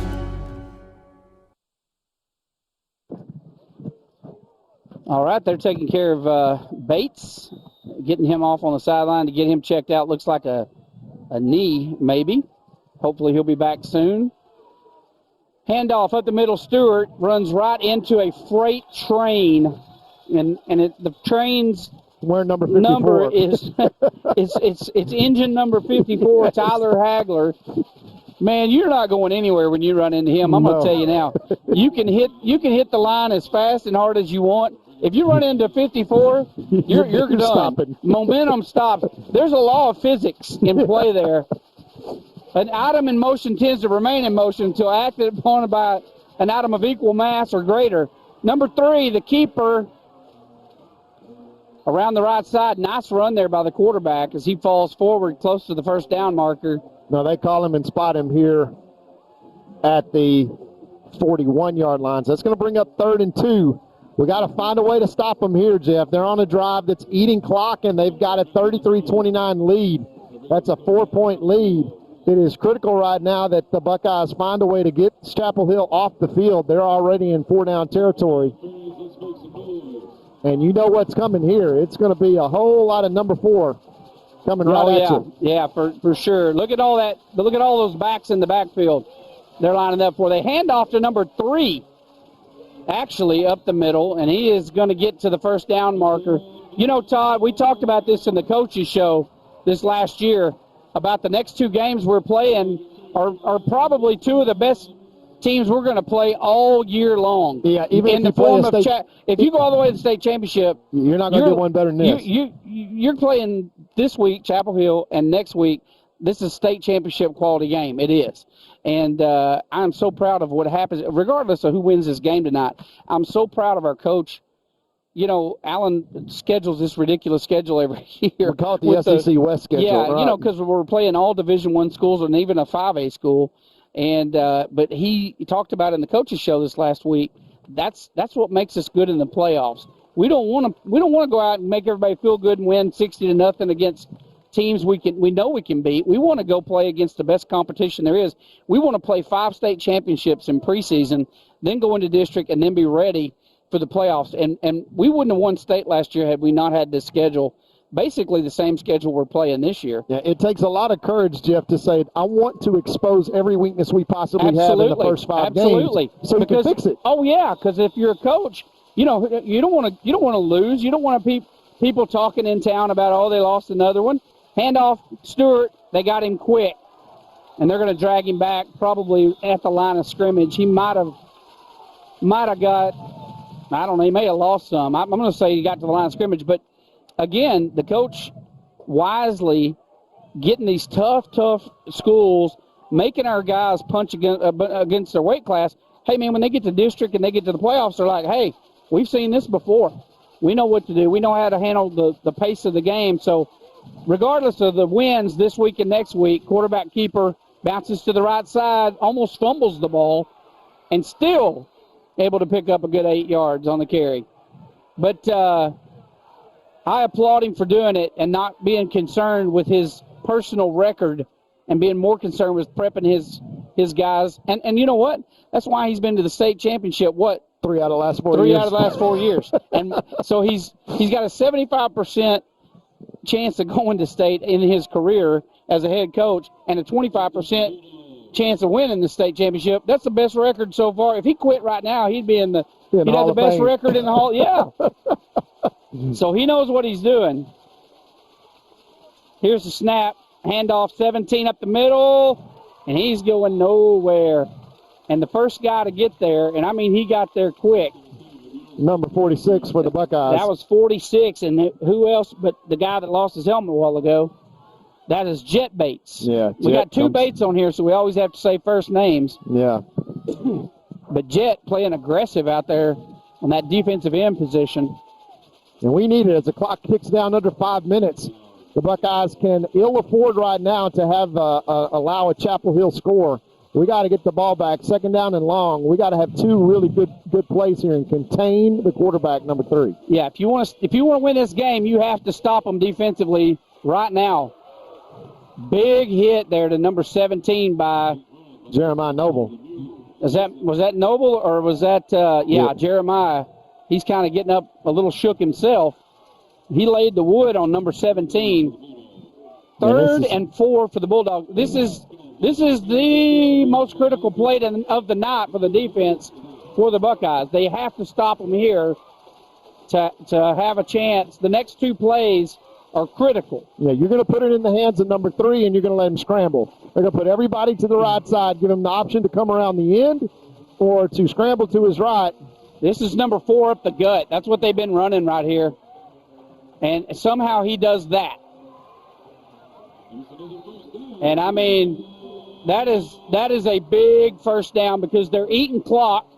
There's 3:33. If they score here, if they don't fumble or the Buckeyes don't make an incredible stop here with 10 yards to go, and they score here, there's probably not enough time to get 2 scores to get back on top. Well, then the Buckeyes are going to have to pull out all the stops and try to get an onside kick because this is why we say early on, extra points matter. right? So it's a 3-point game right now, or 4-point game instead of a 3-point game. So it's a touchdown on either side, and the Buckeyes are down to one serve. All right, he slips and falls down. He's able to hold on to the ball. I guess there's maybe some dew on the field or something. I don't know, but he's been slipping quite a bit here in this fourth quarter. Brisbane, and again, you can't say enough about the athleticism of Stewart and Brisbane. Yeah, I mean, they are the real deal, and they have been on this team for 4 straight years. Yeah, and they've gone to within one game of a state championship their sophomore year, and played for one last year. Dropping back under pressure. Drop. Lucky. And stops Lucky the clock. Unbelievable, Jeff. Stops the clock. And now that basically destroys their opportunity to run more clock with 2:26 left here to play, and gives the Buckeye defense in a situation with third down where they're probably now going to have to throw the football. They can always come back and kick the field goal. They've seen the field goal kicker, so they're in field goal range. But they know that they can get the ball in number 3 and number 4's hands and let them go do some magic, and that's what they're going to do right now. I would be surprised, Jeff, if anybody right now other than number 3 touches the ball. But if they hand it off to number 4, they're going for it on 4th down. Yeah, they're going to fake the handoff. They're going in the air, and that is an incomplete pass. And Again, Jeff, stops the I do clock. not understand that at all. Well, I do, Todd. I think they thought they'll never think we're going to do this. And they're actually going to trust their kicker for getting 3 points. Now, what does that mean? That means if they get it, they go up 36-29. 7 points. 7 points. They leave the Buckeyes 2:23 and a chance to win. And really, if you'd asked Coach Metzel at the beginning of the week, give us a chance to win on the last possession, you take it all day long. All day. The fact that the Buckeyes are in this game with the injuries that we've had and the youth that we have on the field tonight, missing some key players. We just hope he misses this one. A high snap. A high snap, and that is a big break for the Buckeyes right there. That is big. Now, we got 2:18 with 2 timeouts. So this is coming down. We said, well, whoever gets the ball last could win this football game. Well, here's my concern, Jeff. With 2:18 left, don't score too fast. Right? Yeah. Don't score quick. Well, you can't afford a turnover here. We got to protect the football. You know they're going to be sending pressure like crazy. Yeah, they're coming. They're going to be coming. They're going to try to rattle Jeff, we have time to run the ball. We have time to count on a running game, but the problem is you're counting on a very, very young and unexperienced offensive line if you want to run the ball. All right, handoff, and he falls down instantly. Just, I don't know what that was intended to be. Yeah, I'm surprised. That was a bad exchange with Day there, yeah. Number 6. But now you're basically in 2nd and 10, and now you've got to hurry up, but you now have to move the chains. All right, no, empty backfield. They send Day in motion. Heavy pressure going in the air, and it is overthrown. Pass intended for Caden Tennyson. So that is 3rd and 10. And boy, it seemed like just 30 seconds ago. The Buckeyes had momentum and had a really good chance. Yeah, it's like, man, now we're looking at 3rd and 11. So for a trip and then an incomplete pass. And again, they're forcing him to pass quickly, and it's hard to hit your timing. So this needs to be Brennan Webb right here across the middle. This needs to be a Webb slant for about 12 yards. Right here. Let's see what they decide to do. They're going wide to Caden Tennyson. He breaks one tackle, forced out of bounds, right at the marker. He's going to be just shy of the marker. So 4th and 1. Yeah, you got 4th and 2. And so Buckeyes lining up, 1:43. You got to get this. Day is the running back in the backfield. They send 3 receivers to the left side. They hand off up the middle. Day lowers his head, and I believe his forward momentum, he's going to get the first down by a yard. He's got a first down. They're going to mark that all the way out to 49. That's 1st and 10, but the clock runs. 1:35 now. Buckeyes move the chains and have a chance. They're trying to get them up and get set and save those timeouts. 1:35 left to play in the game. Gilmer trails by 4. Sims back in the game at running back. Plenty of time. Yeah, 1st and 10, ball spotted on their Buckeye 34-yard line. Got to get the play off. 2 receivers left and right. Sims in the backfield. He shifts to the left side. Here's the snap. Drops back. And, that was supposed to be, I guess, maybe an inside slant. But that was incomplete. Inside screen. Well, they saw that. They saw that coming. Yeah, fortunately, Jeff, that was an incomplete pass, but it took about 25 seconds to run it. You basically could have just spiked that ball and saved yourself 20 seconds. But now the Buckeyes are going to have to get a chunk play and get down the field, not just to move the chains, but because, hey, you're 66 yards away from pay dirt here. You got to get in the end zone. Right here. You got to go to your Michael Jordans right here. You got to go to number 7. You got to go to number 13. I don't believe he's even in the game, is he? Here we go. Here's the snap. Look at the pass. Almost picked off. It was intended for number 9. That was Taj Manson. And looking at 3rd and 10. Buckeyes got to catch it right here. Well, definitely 2-down territory because we're now down to 1 minute and 8 seconds left to play in this game. And for the Buckeyes, Jeff, this is where, to your point, you pull out that guy that's going to step up and make a play. And you got Caden Tennyson down here on the near side. All right, they send Sims in motion, empty backfield. Got time, throws the ball, and Webb pulls up for some reason and hits the defender and is bounced off. Buckeyes got one more chance to stay alive in this game. This is it. It is 4th and 10 with 1:04. You got to get the first down here or you turn over on downs, and that's probably the end of the game. Yeah, now so Coach Metzel's going to call his best play. Go ahead and take the timeout, and let's talk about it. We'll be right back with his exciting conclusion of this game right after this.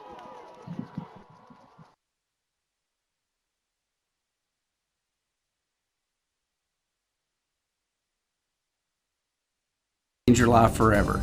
La Finca, the best Mexican food in Texas. But I want to share some of my personal favorites with you that maybe you haven't tried yet. Dina and I both love the ribeye steaks at La Finca. Ribeye steak and a baked potato, you can't go wrong. And if you happen to be a hamburger connoisseur, La Finca has one of the biggest and best hamburgers in town. Absolutely fantastic. And finally, never, and I mean never, leave La Finca without having a slice of Olga's homemade carrot cake or tres leche cake. Trust me, it'll change your life forever. La Finca, supporting the Gilmer Buckeyes for over 37 years. All right, folks, it all comes down to this. 4th and 10.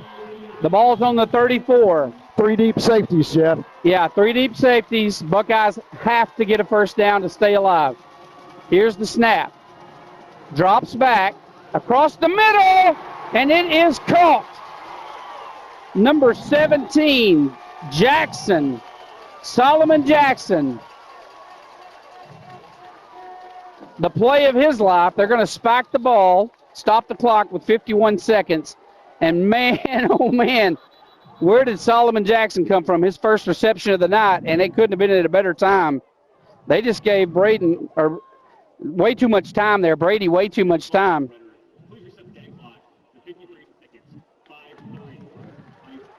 Oh, they reset the game clock. Somebody let it roll down to 47. Yeah, there's somebody that's in their press box. And I'll tell you what, they gave us a bonus of 2 seconds. Yeah, because it should have been 51.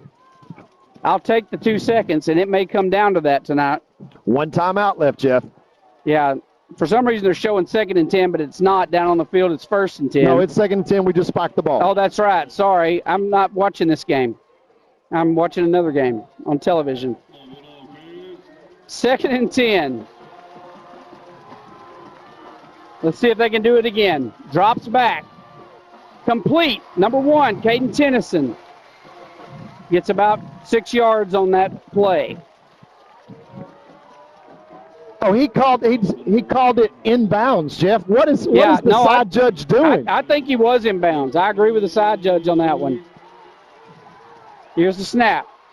Dropping back, looking, got plenty of time, and just overthrown once again. Had the inside on the safety. Yeah, if he could have pulled that down, that could have been a touchdown. Yeah, now, Jeff, we've got 4th down and 3, so we got to get a first down. We've got 1 timeout left, and then you can essentially, with 20-some-odd seconds, take 3 shots into the end zone. Yeah, what do you call right here, Todd? You got to get, even if you call quarterback draw, you've got to pick up a first down because you do have a timeout left. Yeah, what are you going to call right here? I would run the ball. I would run the ball and call an immediate timeout. They got Sims in there. They've been keeping it in the air. It's going to be interesting. It's going to be something short. They're stacking the box, and Chapel Hill takes timeout. And I hate to do this to you folks, but we'll be right back. My grandson starting grad school, he was in need of a new vehicle, and their credit union service and rates were fantastic. Probably the least painful loan I've ever secured in my life. I even got a hug my first visit to the credit union. They're just wonderful people to do business with. You won't find a better bunch of folks. At Credit Union of Texas, you're not just a number, you're family. All right, we are back. Chapel Hill just called a timeout. They want to talk about it because they know how important this is. We got 4th and 3. You have played the state finalist with everybody back, with one hand tied behind your back, and young guys stepping up all over the place to an absolute stalemate here tonight. No matter what, it's a victory. But let me tell you something. If we can play like this and keep getting better every year, we're so far ahead right now of where we were last year. It's not even funny. And we won the state championship.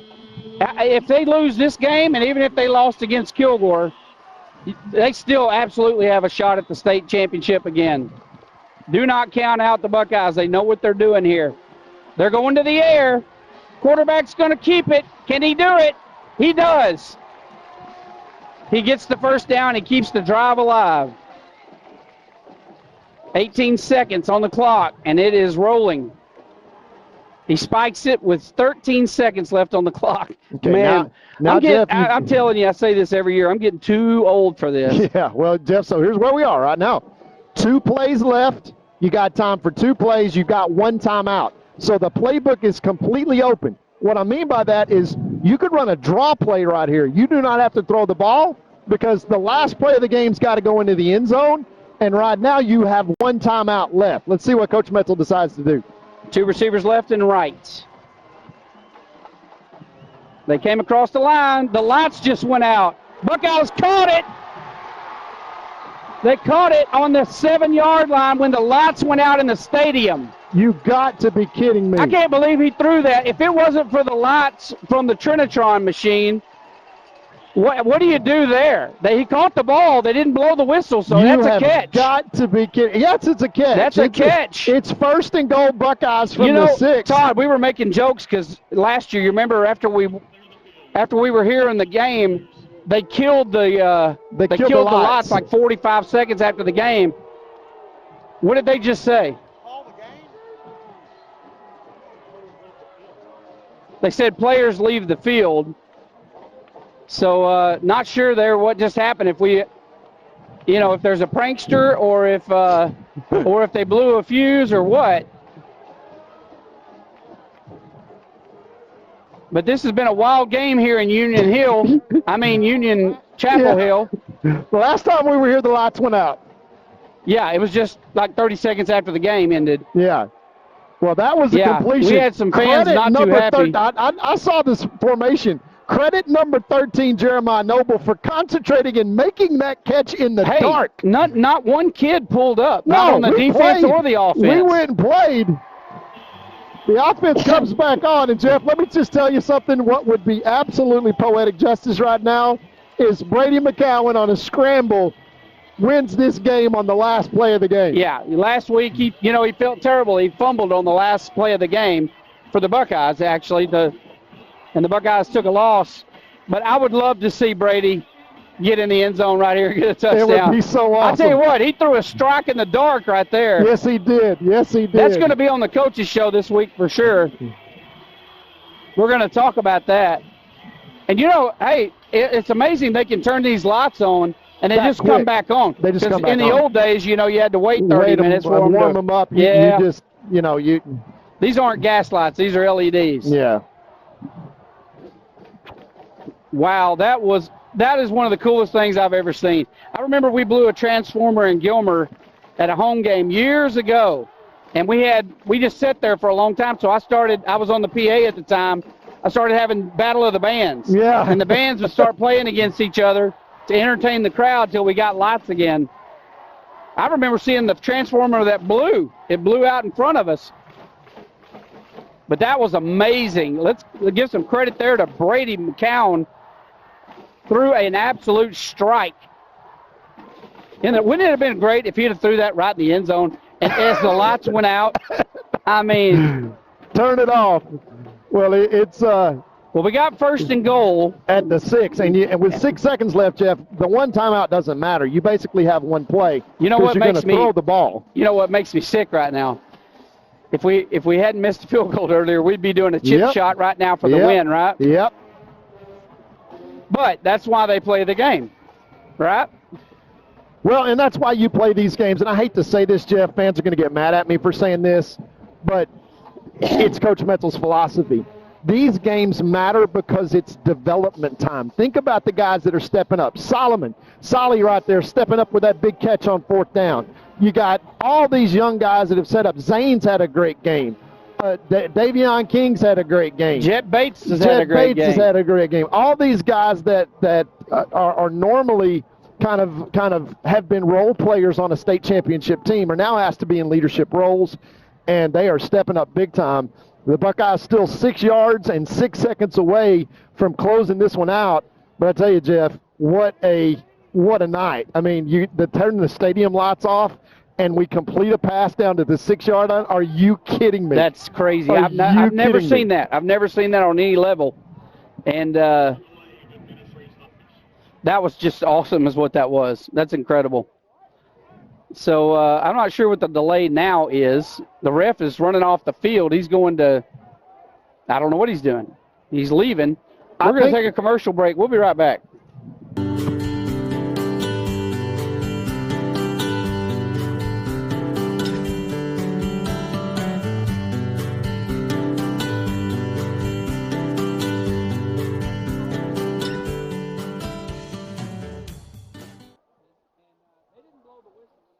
Chad Burkhalter and Gary Vestal are your Gilmer Edward Jones financial advisors. We're all about financial investments, but we also value the investments of time, patience, and encouragement our young athletes receive from their coaches, teachers, and mentors. That's why Chad and Gary are proud sponsors of our state champion Gilmer Buckeyes. Call 843-2023 or 843-5794 or visit edwardjones.com for all your investment needs. Edward Jones, member SIPC. Two-time Hall of Fame inductees, Brent Godarzi and Marty Young. Back-to-back #1 trucking firm in the nation. Back-to-back best attorney and best law firm in East Texas.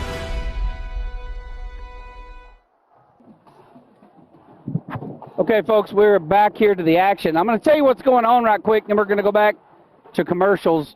But right now, the official, the white hat, has left the stadium to probably go either check the rule book or call somebody with a higher pay grade to find out what to do when the lights go out in the middle of a play. And I'll tell you, this guy's got no way to win. If he comes back in this stadium and says the play stands and the Buckeyes have it on the 6-yard line, the home side is going to be, they're going to lose their minds. They're going to riot. If he comes back and says, sorry, the lights went out, we didn't blow the whistle, your play doesn't stand, Buckeyes, we're going to put some time on the clock, you get to do it again, the Buckeye fans are going to riot, and Joe Dodd's going to go to jail. So that's where we are tonight. We're going to be bailing Joe out of jail if the wrong call is made. I feel sorry for the official. I ain't going to lie to you. I feel terrible for him. I hope he makes the call in the Buckeyes' favor. It looks like he's coming back. We're going to stay here. Put your camera on this guy coming back on the field. He's fixing to be a star tonight like never before. Yeah, he's got another official with him here. Yeah, let's make some noise for our referees, the stadium announcer says. And he's got some bad news for somebody. I hope it's not Buckeye fans, and I fear that it is. Yeah.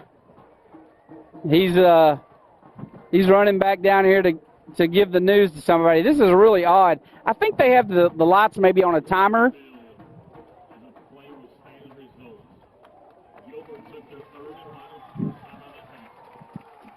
All right, he says play will stand. So Gilmer got the call. The play stands in the dark. No timeouts left, Jeff. This is one of the most exciting games, and this is just a preseason game. It doesn't mean a thing, but this is one of the most exciting endings of a game that I've watched in a long time. Again, it doesn't matter. It's preseason, but wow, this has been a lot of fun.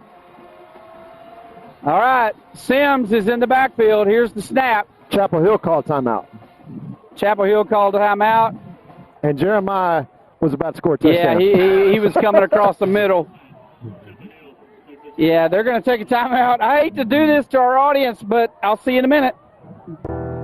When tragedy strikes, you don't want to be in a position where you're second-guessing your lawyer's ability or the resolve to get you fairly compensated. When you hire Godarzi & Young, you know you're hiring a law firm that has nationally ranked settlements and verdicts. We have over 2 decades of experience holding 18-wheeler companies accountable for their negligent action. Don't make the mistake of hiring anybody else. Hire the best. Hire Godarzi & Young.